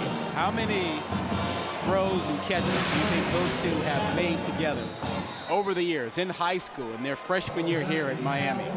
Ron Bird, the freshman, 6'4". We told you wearing that number 47, just like Michael Irvin once did. And a bright future with a young quarterback and the young receiver. You stack him with Aldarius Johnson. And here is Lee Chambers, the redshirt freshman, getting in. Well, Rod, you know, there's got to be an end to the rainbow, right? We showed you the punting over the wall, McCovey's Cove. Yep. You know, all the kayakers out there trying. Look at this. This was a practice yesterday. They aren't baseballs they're trying to catch. Come on, Quint, catch one. That is Quint Kesnick, and he hauled in one of the balls. Reminds me of the Major League All-Star game a few years ago here with all the kayakers out there. So just one of the unique, that's good stuff. Charming settings here of the College Bowl season. Harris now, pressure from Alu. And he gets it complete again, and this time he hooks up with Aldarius Johnson, who he did so many times in high school. Hey, Quint, good kayaking out there. Joe, let me tell you, first of all, the water was frigid. The folks at City Kayak hooked me up. I had all the gear. I felt like a pro. Once I was out there, though, it was almost like I was immobile. When the balls were kicked to the side, there was no way I could get them. If you come and watch the Giants play, you'll see the kayakers, they stay back, and then on a home run, they're watching on TV or listening on the radio. On a home run, they move their kayaks forward to try to get the souvenirs. Now, Quint, all those years of being a star lacrosse goalie paying off with your stick play there. Looking for Johnson again, but it falls incomplete. But you can see Ja'Cory Harris just gaining confidence, his willingness to air it out now, Rod. Well, yeah, that play is one thing, but how about the previous play throwing over the middle? Now, Chris Conte is a big corner, 6'3", 200. Johnson's not going to out-jump him. Conte's going to play that. But you're right about Harris. He's taking chances now. He's throwing the ball over the middle, moving to his right, throwing back to his left across the middle. That's danger zone. He got away with it. And now he's putting the ball up on fade routes, just assuming his guys will make the play. But Chris Conte is too big for that. Second down and 10. Conte actually broke his thumb in the Washington game and had surgery from the end of the regular season for this bowl game. And here's Chambers. And Lee Chambers driving ahead for a 5-yard gain. He was taken down by Mike Muhammad, who had an interception in the first half. That's the broken thumb. That's why he wasn't able to pick off 2 passes that he got his hands on. Now, Rod, you played college ball at Stanford in that position, cornerback. How hard is it to play with an injury like that wearing the protective gear? I couldn't catch a ball with 2 hands, 2 good hands. So. That's why you were on that side of the field, right? I don't know how you can do it with a thumb wrapped up like that. So a 3rd and 4. Collier in motion. First down, Chambers, and inside the 10-yard line. 18 yards from Lee Chambers. Oh, what a great job up front at the point of attack. Watch number 70 to the right of your screen right here. Watch that great block, and then watch the hole open up. There's a nice job done inside by Trump, number 70, A.J. Trump. Tremendous block and a great read by McNeil running in behind that. Also the coach's son, Xavier Shannon, the center, getting in the mix there. A big A.J. Trump, the junior from Clearwater, Florida, paving the way there. Chambers again. Taken down by Warrell Williams, the linebacker for Cal, whose brother DJ Williams was a star linebacker at Miami. He got to whittle down his college choices between these two teams. Of course, DJ, great player for the Broncos. They got a big game coming up. Test down here. Miami likes the fade route. They got a touchdown with one earlier. Remember, they're heading to that end zone where there's only 1.5 yards before you hit that wall of what would be left field. Chambers again on the stretch. No running room as Williams rides him out, saddled up to Chambers, and just drove him out of bounds. They chose to run to the short side of the field. Now they're getting single coverage to the left side, but they don't like that. They think they have an advantage here. California doing a nice job at point of attack.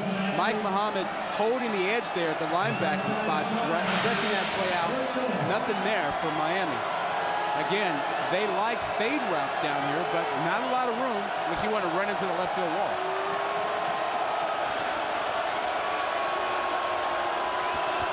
Big LaRon Bird to the top of the screen on 3rd and goal.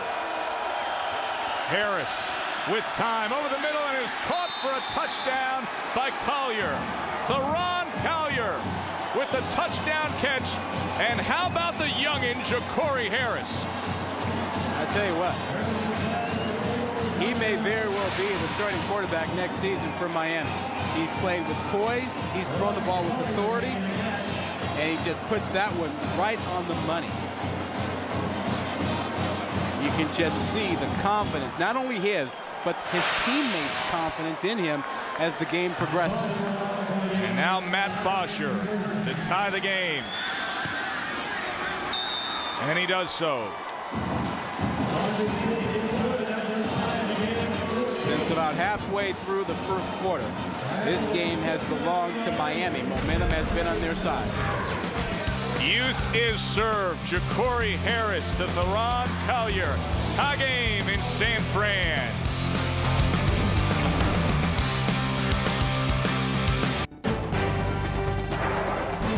ESPN College Football, the Emerald Bowl, is brought to you by Emerald Nuts. Stay sharp at 3 p.m. with natural energy from Emerald Nuts. And by Pontiac. Vote now for the Pontiac Game-Changing Performance of the Year at ESPN.com. Keyword Pontiac. Joe Tessitore, Rod Gilmore, and Quint Kesnick. Now there's the Bay Bridge, not far away from AT&T Park, where we got a tie ball game. Rod, that's not typically the traffic you get heading home, is it? That's 4 a.m. traffic. You're usually sitting in that traffic, texting me about something college football-wise. And right now, I think the thing everybody's buzzing about is Ja'Cory Harris. He just hooked up with Theron Collier to tie this game. The story on Harris, a true freshman from Northwestern High, where he won the national championship of high school football, was unbeaten, and now start tonight because of the suspension of Robert Marve. And Jahvid Best just slips and goes down there on the return. Talking about Harris, I mean, his confidence since that completion to Hankerson, that 41-yarder, he's been great. I mean, before that, he was 3 of 6 for 4 yards. Since that completion, 14 of 21 for 141 yards. Yeah, this looked like a game where Cal and Jahvid Best and the speedy linebackers, they were going to get all over Miami. But Harris, who's so calm, so cool, he hooked up with Hankerson in the second quarter for a 41-yarder, and he's been hot ever since. Jahvid Best getting back to work. Here goes Jahvid Best. Trying to keep his balance, but he couldn't. To the 46-yard line. But a big burst again from Jahvid Best. He goes for 28 yards. It's that right side. We talked about it with the graphic. We showed you how he gets so much. And then he loves to cut back. Look at the great block he gets here. And how about Alex Mack over there? Clearing out a huge lane for him. Great blocking at the point of attack, and he was just a little bit away from breaking that one all the way. Big Alex Mack, the center, sealing that up. The Drady Award winner, the academic Heisman. Longshore now, he's pressured, but he goes over the middle and throws it short and incomplete of Jeremy Ross. And listen to this crowd. Let's go back to that last play. You want to see a center do a great job. We showed you one angle. Now watch this straight up. This is a center who is athletic, who uses his agility and great skill to just seal off someone inside. And that time he handles Dwayne Hendrick tremendously. That's why you're an All-America. That's why you're a Drady Award winner. That's why you're going to be a guy who's likely to be drafted in the 2nd or 3rd round. Great skill. Coaches say that you cannot say enough good things about Mack, both as a player and a person. And Miami is going to use a timeout early on here as Mack leads the way for that offensive line of the Cal Bears. When Jahvid Best is running behind Mack, they are tough to stop. Tie ball game here in the Emerald Bowl. This telecast is available on ESPN and ESPN HD. Tie ball game here in San Fran. They were just talking about Alex Mack, the fine center for the Cal Bears. Let's take you back to December 9th at the Waldorf Astoria in New York, when he received the Drady Award as college football's top scholar athlete. He's already earned his bachelor's degree in legal studies and currently pursuing a master's in education. He goes 6'4", 316, and he's given an education to the interior play of that Miami defensive line when they commit to that run with Jahvid Best. Here's Best now, trying to get to the outside, looking for room, and he slips down before the pursuit of DeMarcus Van Dyke was able to contain him. Well, for Miami defensively, it's simple. Dare California to throw the football. Undoubtedly. I mean, you know, you can put 11 guys in the box, leave the receivers open, and see if they can actually complete it. Nate Longshore is just 7 of 18 for 95 yards. And keep in mind, Rod, that 74 of those yards came on one single play to Verran Tucker, where Tucker just got loose and ran for a good 64 of them. Yeah, they are struggling would be an understatement for the Cal passing attack. Right well, here's a test now for Longshore on 3rd and 10. Has plenty of time. Gets it to Boateng, and a first down by Nyan Boateng. Transferred to Cal from Florida, played there as a true freshman for the Gators. And he is a very fine athlete when they get him involved. Yeah, they use a crossing route here, clear out for him, and he just runs across the field. Longshore waits on him. That's something that can get your confidence going. But they have to find a way to throw the ball. Otherwise, his offense will stall. You can't have Jahvid Best carry the ball every single play against a 9-man front staring him in the face. So a fresh set of downs, and right back to Jahvid Best. And Best is wrapped up immediately by Ponder, coming up from that strong safety position. Well, you know, as we have tracked Jahvid Best running the football, he's been more effective running to the right side than running inside. Most of his yards have come to the right side off of that cutback at times of what Alex Mack does up front. Great block inside. He looks for that. He cuts back and runs off of Alex Mack.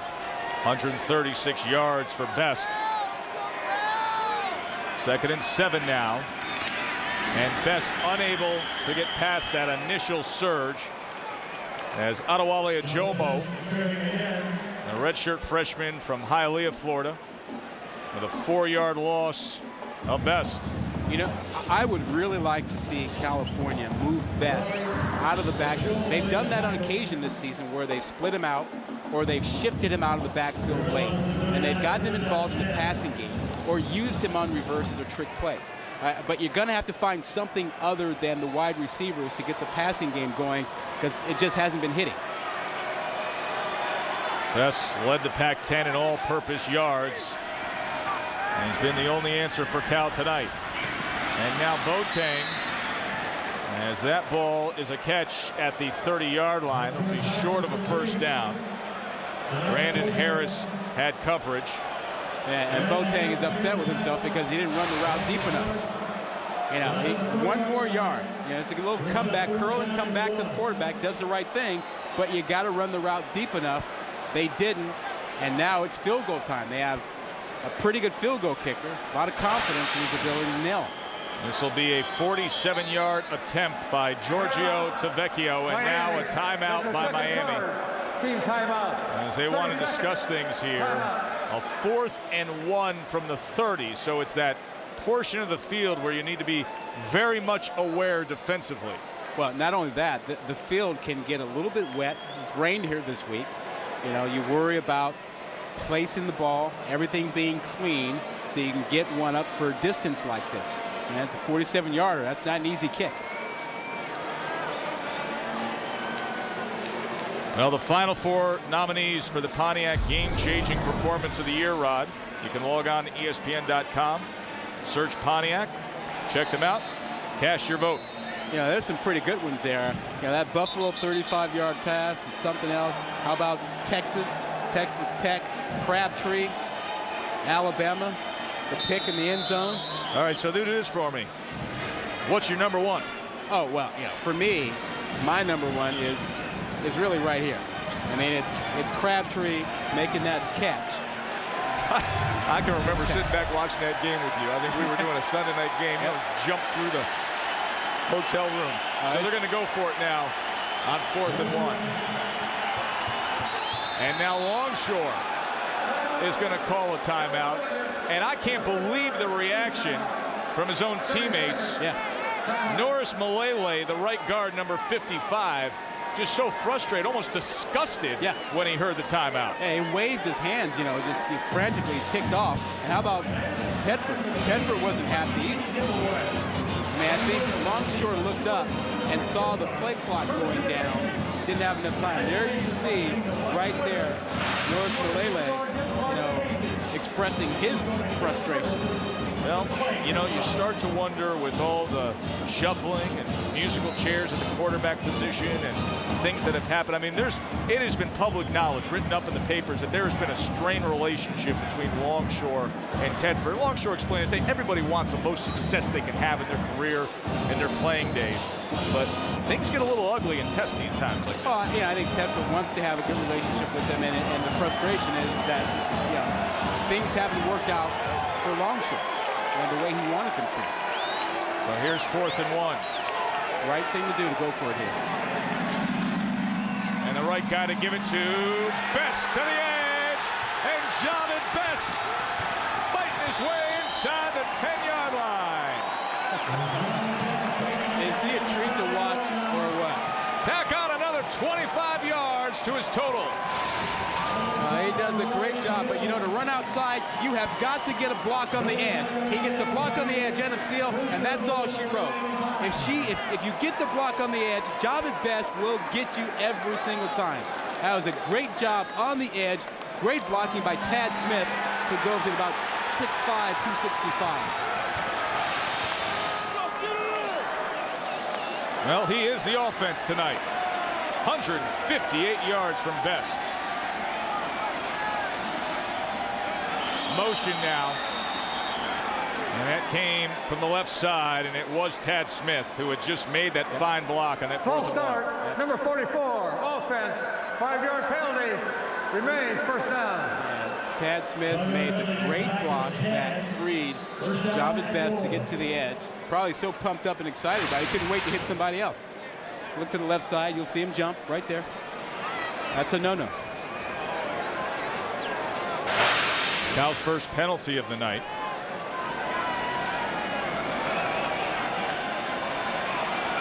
So now back to the 10-yard line.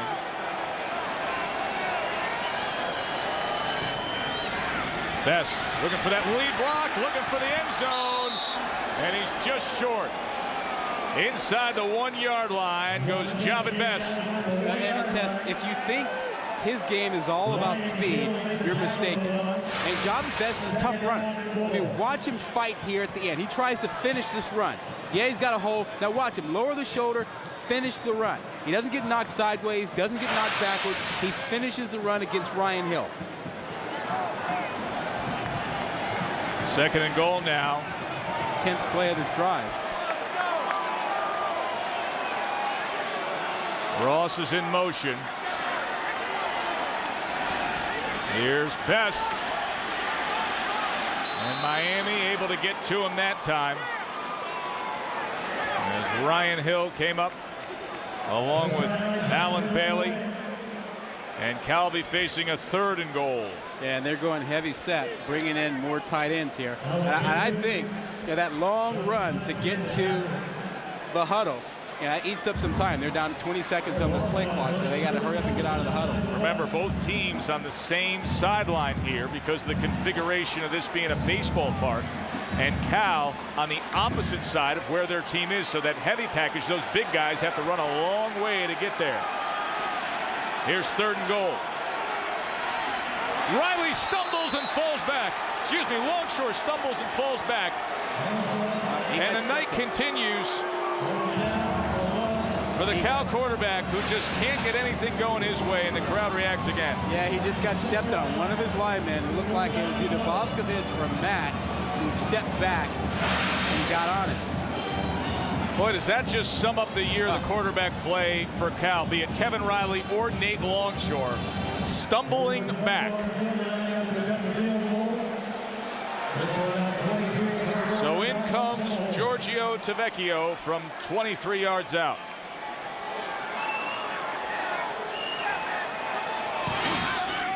And the lefty puts it through. So Jahvid Best with the conversion of the 4th down. Gets him down, knock it on the door. But on 3rd down, Longshore stumbles back and they have to settle for 3. But nonetheless, Cal takes the lead. Good game here tonight in San Fran, and Capital One Bowl week will continue Monday on ESPN with 2 games. NC State and Rutgers in the PapaJohns.com Bowl. Then at 8 Eastern, the Valero Alamo Bowl. Mizzou and Northwestern. Rob, be very interesting to see Chase Daniel and the gang back after what happened in the Big 12 to close out the year. You know they're looking to crank it up down there in the Valero Alamo Bowl. Yeah, there'll be a lot of points in that one. I'm also interested in watching North Carolina State. Rutgers really coming back this season, but when you think about North Carolina State and the ACC, the reputation not so good this season. So the bowl season, very important for the ACC to establish itself, to play well. Well, Florida State played very well today, as did North Carolina, but West Virginia. West Virginia was really on today. That was a sensational game between the Mountaineers and the Tar Heels. Florida State rocked Wisconsin. And now an opportunity for the ACC to shine here if Miami can get something going here in the late goings against Cal, a Cal team that everybody talked about as having the home field advantage here in the Bay Area and the superior veteran talent. Here's Brandon Harris looking for something, turns it around, and then goes back up that same near side, but is taken down just over the 20 by Charles Amadi. Yeah, the California quarterback situation this season has been handled by Longshore on the left, Riley on the right.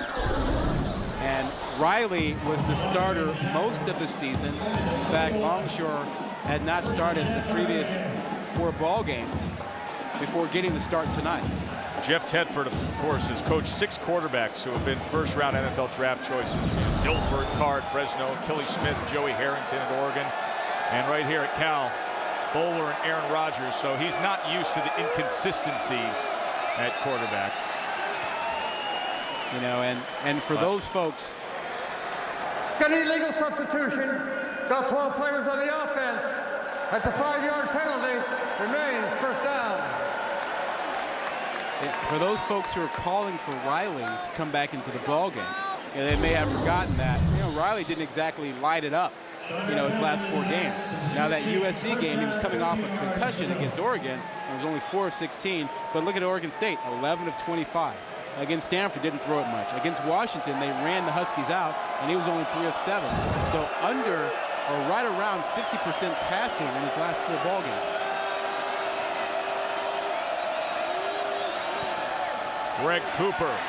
And Cooper with a big burst up the middle. Out to the 31, just short of that first down marker, taken down by Marcus Ezef. Well, Miami has outplayed California in this ball game today. You know, but for the start that Jahvid Best had in that first quarter, you know, Miami has had control of the game, you know, certainly passing and certainly their defense, you know, since that first quarter. Well, there's the Cal production today. Yeah. Jahvid Best, 167 yards, 2 touchdowns in the first half, and then a key big gainer on that last possession as they measure here. And it is just short of a first down. You think about Jahvid Best and 1,400 yards rushing this year, and he missed a game and a half. And coming off a season where, you know, he was banged up with a bad hip last year and it lingered this season into other injuries. What might he do next season completely healthy? Well, Jahvid Best has to be on the short list of Heisman candidates for next year. He might run for 2,000 yards next season. Now, much like J.J. Arrington did, and Marshawn Lynch was sensational, but they say of all the great backs that they've had there at Cal, Jahvid is the fastest. Oh, it's not even close. End of 3 quarters here at AT&T Park as a field goal separates them. A big night for Jahvid Best, but Miami and Ja'Cory Harris full of confidence. Which way will it go? Should be a good one down the stretch. Stay with us.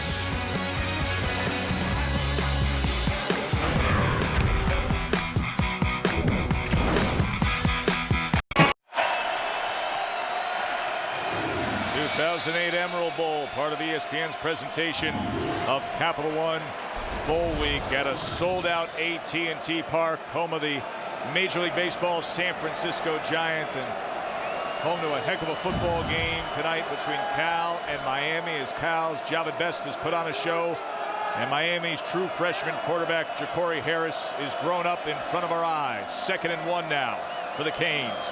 Cooper fumbles the ball, but able to fall on it. A flag comes down.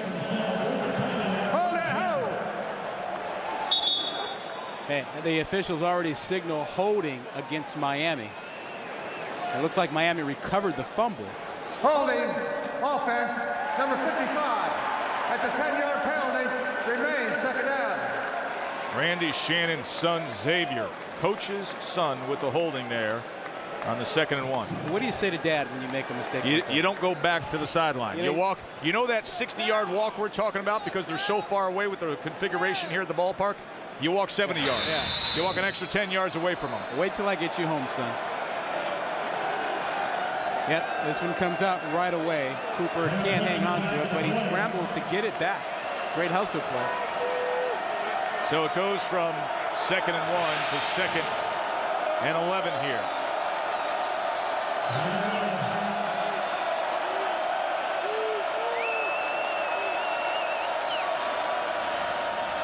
And they still go with Cooper. And he plows ahead to the 26-yard line, a 6-yard gain. Well, Ja'Cory Harris has really been the story for Miami's offense tonight. The backup quarterback has become the frontline guy. Once he hit Hankerson for that long pass of 41 yards, his confidence grew. He made every throw, whether he was on the move or sitting in the pocket, including a touchdown pass to Theron Collier. He's been the main guy because the running game hasn't been there, but it's been his arm that's kept Miami in this ballgame. He rallied Miami to an overtime win at Virginia on a 15-play drive. Now looking for a rally here, and that is incomplete. Nearly picked off by Warrell Williams. He was trying to get it to Collier. That's the worst pass he's thrown tonight. He threw it behind him. Makes you think that somebody went the wrong way, but he threw it inside. Collier went outside. And sometimes that miscommunication happens on an option route, and Collier, if he had the option, he chose to go outside when Harris thought he would go inside. Yeah, Warrell Williams, who grew up rooting for Miami because Big Bro was a star linebacker there. DJ. And this takes a Canes bounce. A flag is down in the backfield near the punter. Let's see what the call is here. No. Running into the kicker, number 25. Well, that might be enough. I think it is. To give him a first down. Yeah, this is like a turnover. This should be enough. Running in the kicker. The 5-yard penalty result in a first down. Brett Johnson with a costly penalty on special teams. So Miami catches a break as Bosher, they ran into him, and the offense will head back out onto the field. That doesn't go in the books as a turnover, but it's the same impact. Absolutely. And you go from Cal having the ball on their own 30 to Miami retaining possession at their 31. Now Xavier Shannon, the coach's son, is breathing a sigh of relief after the penalty had backed up his team when they had things headed in the right direction, and now the Canes back out there. They need to throw more on first down.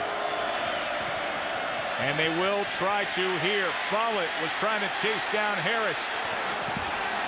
And he's just going to let this one go into what would be center field here at this baseball stadium. The pressure came from Follett. Yeah, the fans are booing.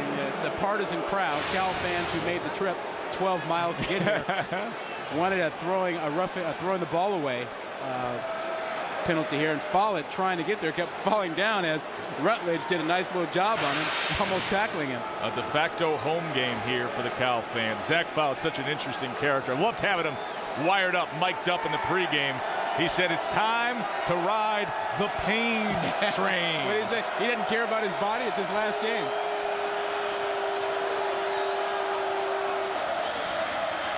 Harris now sprinting away from that pressure and gets it complete to Benjamin for a first down.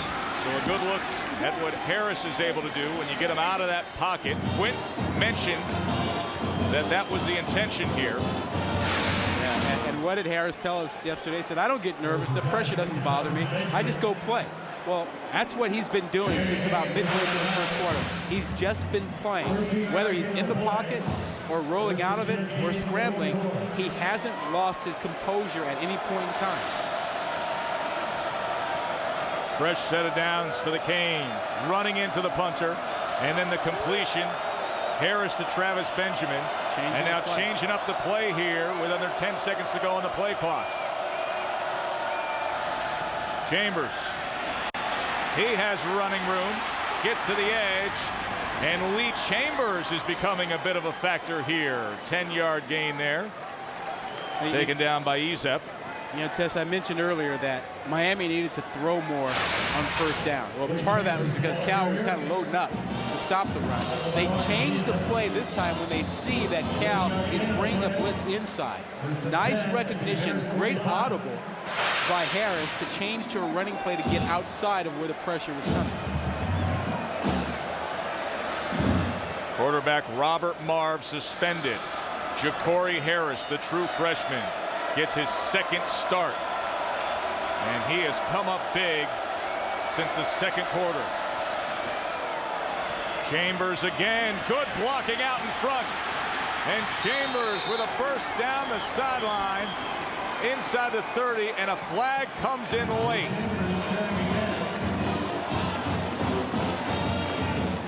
That was a good block by Chris Zellner on Brent Johnson, the safety for Cal. Now let's see how they clean things up here at the end of this play. Zellner had Johnson on skates going the wrong way. That is not anything you want to see on tape. Foul the play. Dead ball, personal foul. The defense.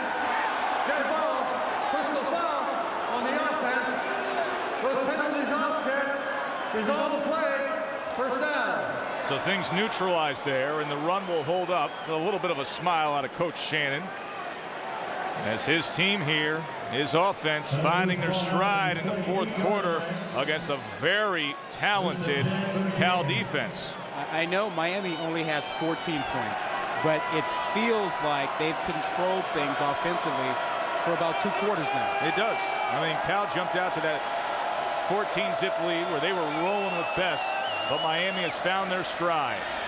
And now Harris connects with the fullback Hill, and Hill is out at about the 23-yard line. Well, Ron, let me tell you how I plan next week. I'm going to host that New Year No Limits motorcycle jump in Vegas, and then I am super gluing myself to a couch come New Year's Day. I mean, Penn State, USC.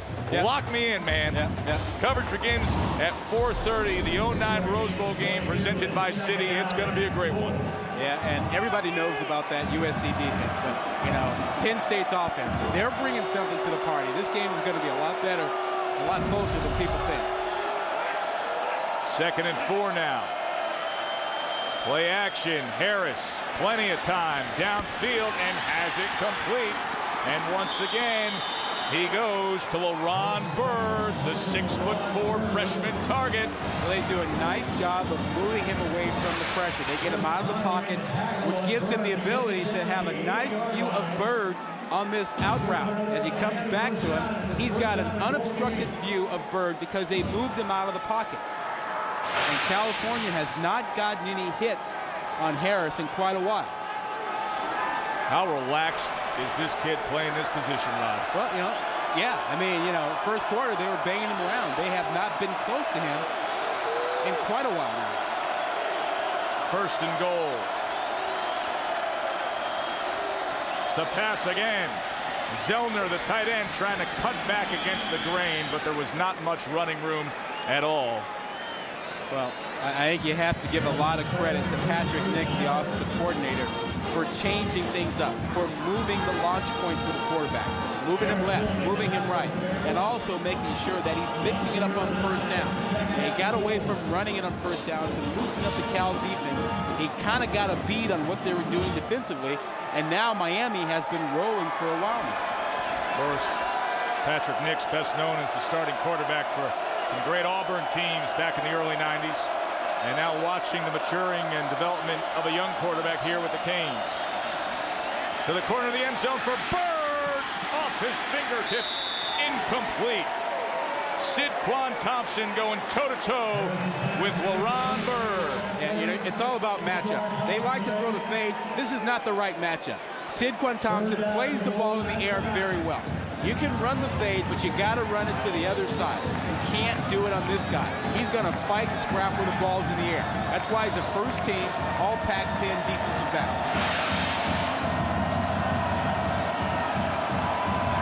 So now, this big Cal crowd trying to generate some noise at the beautiful ballpark by the Bay on 3rd and goal. Harris. The rush is on over the middle. Benjamin, he cannot shake free, taken down at the 5-yard line by Chris Conte. Cal did a nice job of bringing pressure, but sitting in the zone and reading the quarterback's eyes. You know, one of the great things that Harris has done is he hasn't really turned over the football since that one pick. A lot of pressure there. Cal sitting in the zone, but still a nice safe pass preserves the field goal opportunity to tie the game. And here's the young man who had the breakout season. They named him the team MVP, and now the pressure on Matt Bosher with a short chip shot 22-yarder to tie the game. And he just sneaks it through. So another clutch drive from Ja'Cory Harris, the true freshman, leads them down the field, tack on the field goal, and we're all tied up in San Fran.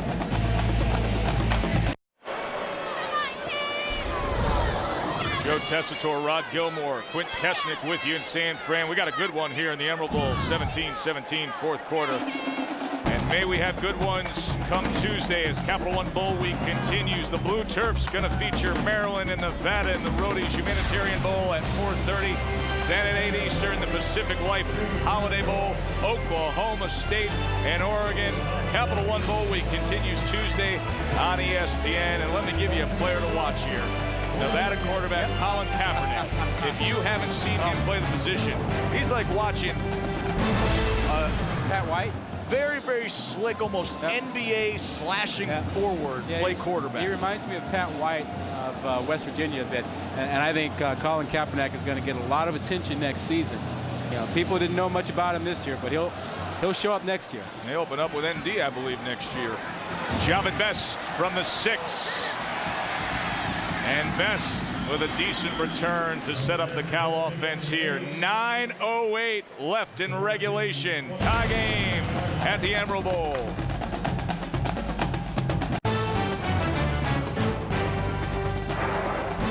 ESPN College Football, the Emerald Bowl, is brought to you by Emerald Nuts. Stay sharp at 3 p.m. with natural energy from Emerald Nuts.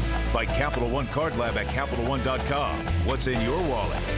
And by the Volkswagen Sign Then Drive event. German engineering for practically just a signature. Beautiful shot there of Union Square, all lit up for the holidays here in downtown San Francisco. Joe Tessitore, Rod Gilmore, Quint Kesnick at the Emerald Bowl, a game that has lived up to the hype. People thought it'd be a very good matchup of a young Miami team that's coming around and trying to get themselves back to national prominence, and a Cal team loaded with talent. And here's the most talented of them all, Jahvid Best, breaking free again. The big night continues for Best. 29 yards on that run. He got up slowly at the end of that run and is walking toward the sidelines, though. But we talked about his ability to run through tackles. He's got great acceleration. Arm tackling him really doesn't work because of his speed. He blows through arm tackles.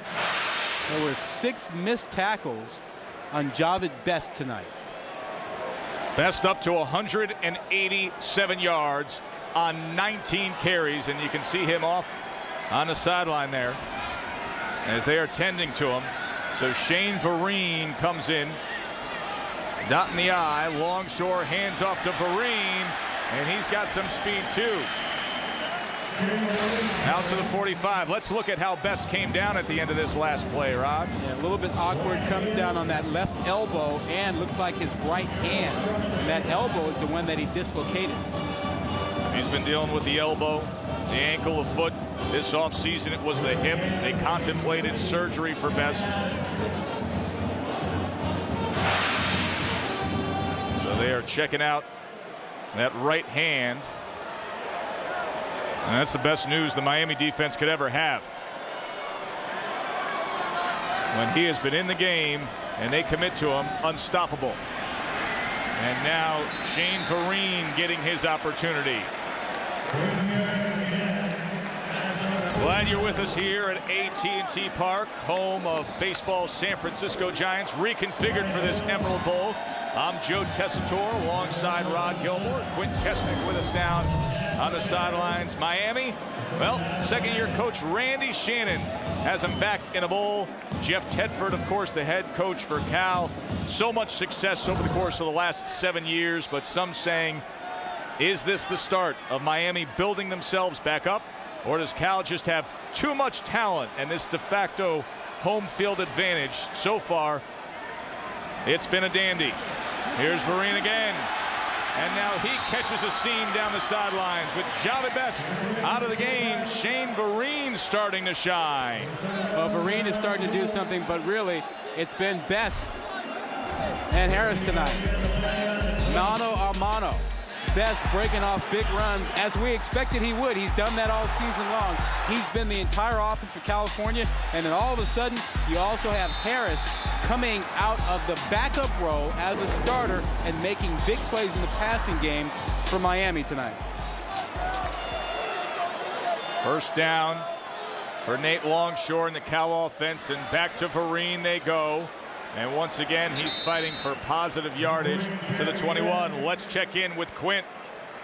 Joe, Cal training staff and doctors feverishly working on the right thumb of Jahvid Best. Earlier, he was biting on his mouthpiece in pain. It looks like they're rewrapping. They took off his glove. It looks like they're rewrapping his hand to see if they can get him back in the ballgame. So Quint with the latest there on Best. This is how it happened. After a 20-yard gainer, Yeah, he had both arms around the football, goes down on the left side. You could see the right hand was underneath the ball as he went to the ground with a couple of guys on him. Vereen gets the call again, keeps his balance, and then is wrapped up. A little cane party down there. As Marcus Forson and Antonio Dixon getting in on that play. Shane Vereen is a pretty good running back, but this guy, Jahvid Best, is outstanding. Look where he ranks. You know, in single season rushing among Cal running backs, ahead of Justin Forsett, behind J.J. Arrington, ahead of Marshawn Lynch. And Jeff Tedford has had a 1,000-yard rusher in each of his first 7 seasons. Now Marshawn Lynch, J.J. Arrington, some of the greats to come through. Now 3rd and 1. Vereen again, this time on the pitch. And he is marked short of the first down as the senior Glenn Cook, who leads the team in tackles, the team captain, and one of the real leaders of this very young defense, comes up big. Well, you know, when you have a lead blocker out there like Taufoa, you've got issues, but Miami handled it well. Cook doing a nice job. The speed of Miami's defense showing up, and as tempted as Tedford might have been to go for it on 4th down, this is the right call. You got to kick the field goal to go ahead with 4.5 minutes in the ball game. So that tackle by Cook sends Giorgio Tavecchio out to try to break this tie from 34. And it is no good. The freshman who joined the team just 3 days before the season opener had a chance to make the kick of the year for him. And he came up short. Still tied in San Fran. Here's tonight's Harley-Davidson clutch moment. We're going to take you back to 2003, the Insight Bowl. It was Cal's first bowl game under Jeff Tedford. And Virginia Tech's Brian Randall had a 4-touchdown night. Tech erased a 14-point deficit. They tied the game at 49-49, but Cal quarterback Aaron Rodgers would lead a field goal drive, and the Golden Bears would win it 52-49. And we got a exciting one here tonight, coming down to possibly a similar ending. Lower scoring, defense has played a key role as we've watched the emergence of young Ja'Cory Harris, the quarterback for Miami, to pass on 1st down, and that is overthrown. He was trying to go to his old high school teammate, Aldarius Johnson. I still like the idea of throwing the ball on 1st down because Cal loads up the box on him. Just a little bit out of range. Now, in the second half of this ball game, Lee Chambers has been a big running back for Miami. 59 yards on 7 carries. He might be the option here on 2nd down to shorten that distance for getting a 1st down. Just 4:20 to go in regulation.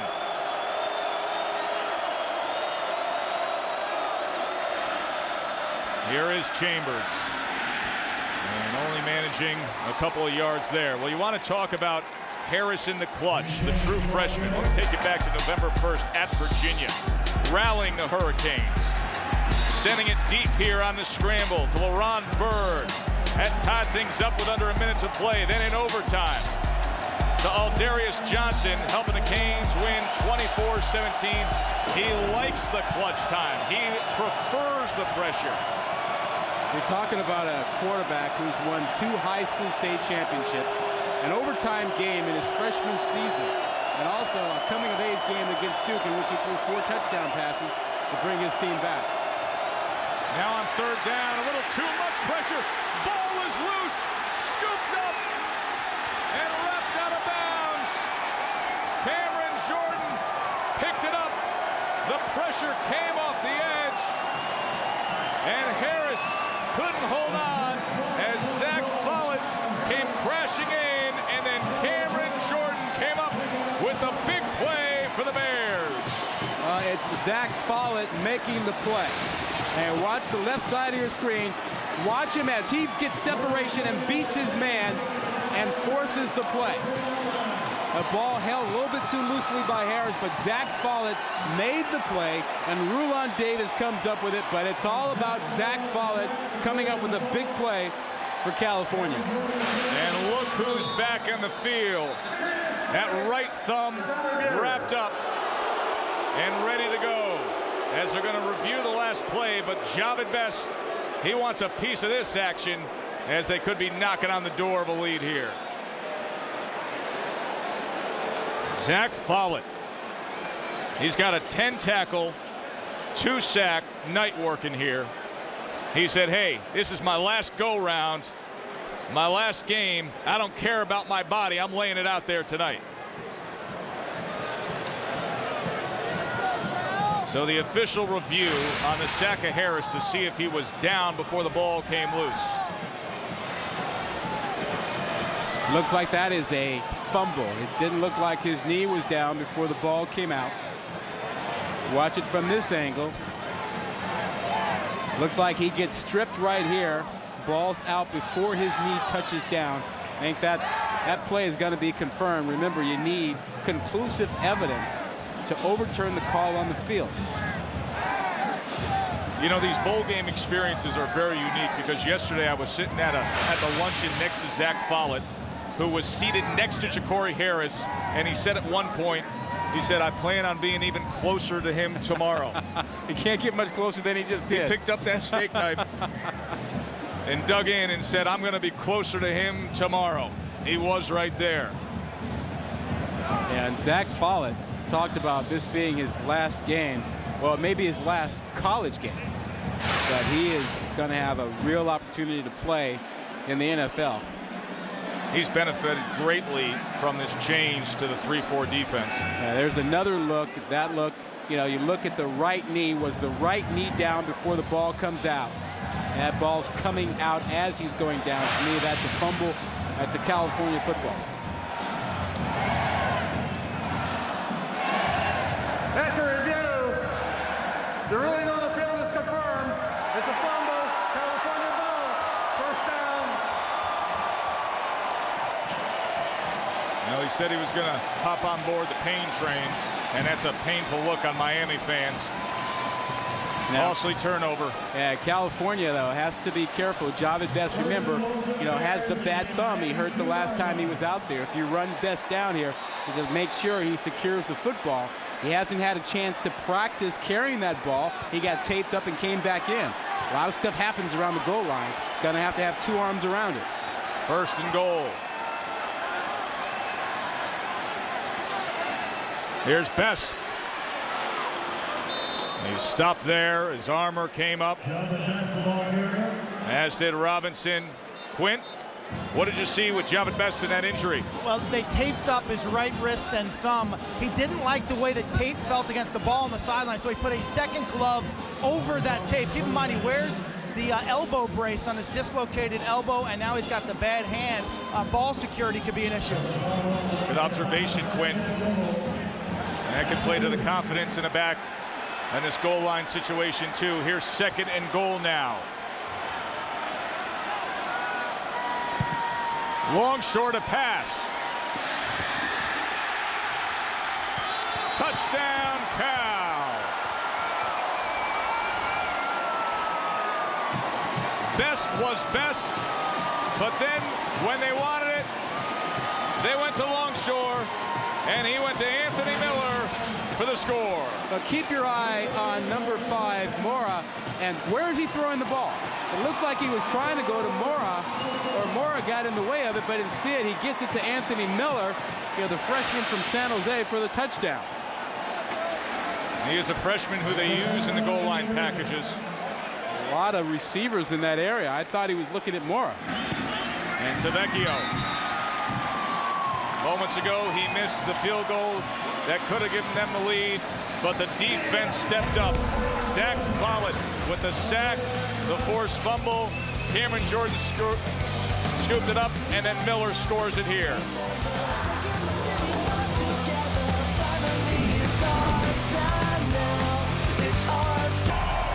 That just sounds like a Rose Bowl, USC and Penn State. We're looking forward to that one. And this has been a very entertaining one here in San Fran, playing for that Emerald Bowl trophy. The hometown fans, Cal just 12 miles away, enjoying the lead right now as Anthony Miller just hauled it in from Nate Longshore after the turnover forced by Zach Follett and scooped up by Cameron Jordan by the Cal defense. Travis Benjamin from the 12. Benjamin trying to find some running room out across the 30.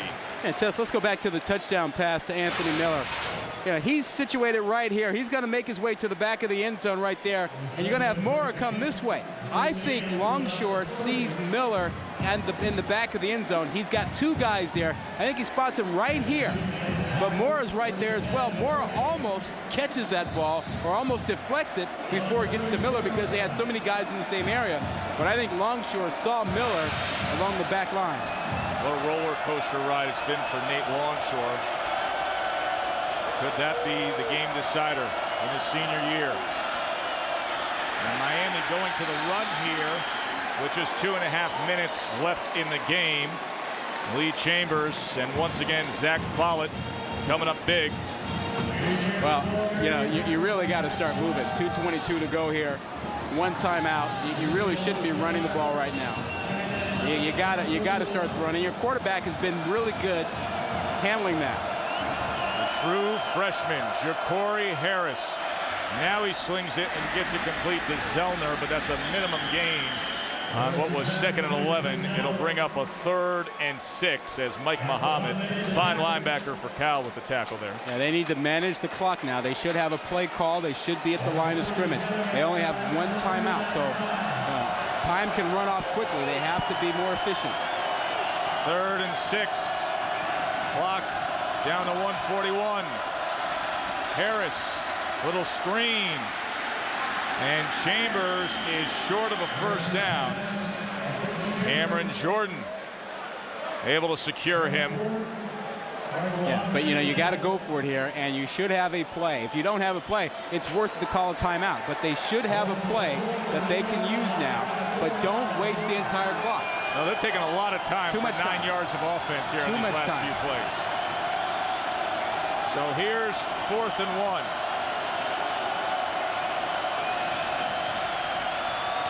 Ja'Cory to the air, complete for a first down to Zellner.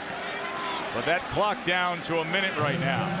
Now they'll get the clock stopped as they measure. You'll see Zellner just slip out to the outside, clearly picking up the first down. You see our first down marker there.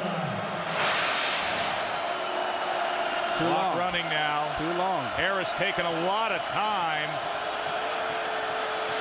He is pressured. Gonna run it himself. Stays in bounds as he was starting to lose control of the ball. Secured it for 5 yards. Miami only with a timeout left. Remember, they called 2 timeouts in the 3rd quarter. And that's a young mistake. You need to throw that football away. It's not worth it to pick up 4 or 5 yards running the ball. You're better off throwing the ball away and stopping the clock. Now they're burning through all this time, and they have 1 timeout. They're making this tougher than it needs to be. What a favor they're doing for Cal. Harris. Now he just airs it out. But only 12 seconds left in the game. They burned about 35, 40 seconds there to get 6 yards on a rushing play. You just have to be better in your 2-minute offense. There's nothing more important than managing the clock, using your timeouts, and making sure your quarterback is prepared to handle the last 2 minutes of a ball game. Well, now he's calling a timeout. Timeout. Well, with that opportunity, let's take a look at tonight's Future Pros, brought to you by Yellow Book. Right? You know, we've talked about Miami and their ability to, come back and what they used to be. Is Miami back? Well, you look at a couple guys that they have and look at draft picks. California's Alex Mack is going to be a 2nd or 3rd round pick. Some people consider him the best center out there. Well, Bruce Johnson is a cornerback, and he's the best or most likely draftable senior for Miami. And he's probably going to be somewhere in the 4th, 5th, 6th round. Todd McShay, of our ESPN.com guy, has looked at all this stuff, and he feels that Bruce Johnson is a 5th round guy or a little bit later. What does that say about what Miami has become? We're used to seeing them have several draft picks. And 14 straight years they've had a 1st-round draft pick. Yeah, and they won't have one this year. I don't believe they will have one this year unless something unique happens. But those 2 guys are the likeliest draftable guys, Alex Mack and Bruce Johnson of Miami. Now, the good news for the Canes is that you see all the freshman talent on the field tonight. You've seen what Harris has done. We've highlighted some of the freshman receivers. #1 recruiting class in the country hit the field this year, and they're working on a top 10 class coming up for the signing period. And Coach Shannon is committed to the future of a little baptism by fire, getting out there on the field and improving things now.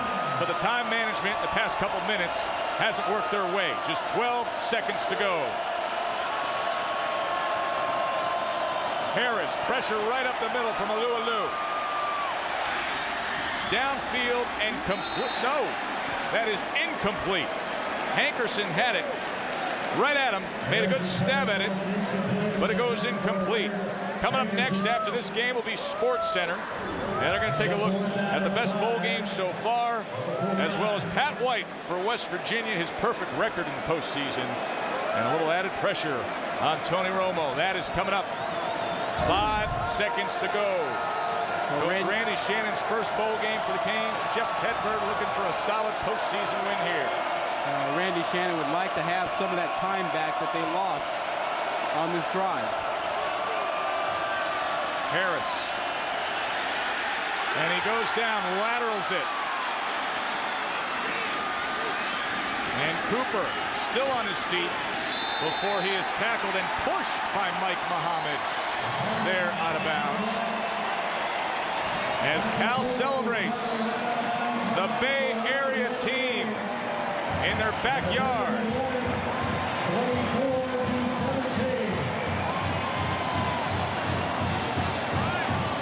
A sold-out AT&T Park with most of the fans wearing that blue and gold on a night when Jahvid Best was a star again. The Capital One player of the game going for $186 and a couple of scores. He's as good as advertised, and I still believe he is the most explosive running back in college football. Only a sophomore. He's in line to have a big season next year, and California is in line to be a pretty good team next season as well. Let's head down to the field and Quint Kesnick. Quint. Coach Tedford, you nearly put that game away early. It got very interesting late. What ultimately made the difference? Well, our defense played very well. The turnover was a big thing. Total team effort.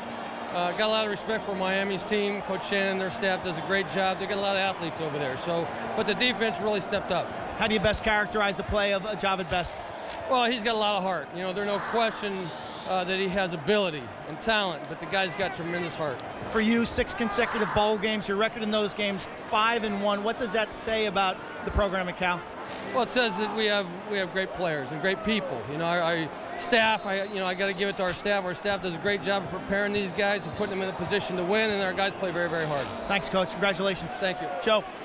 Thanks, Quint. Jahvid Best. What a night for him, as well as Alex Mack, the academic All-American, opening up those holes. 186 yards and a couple of scores.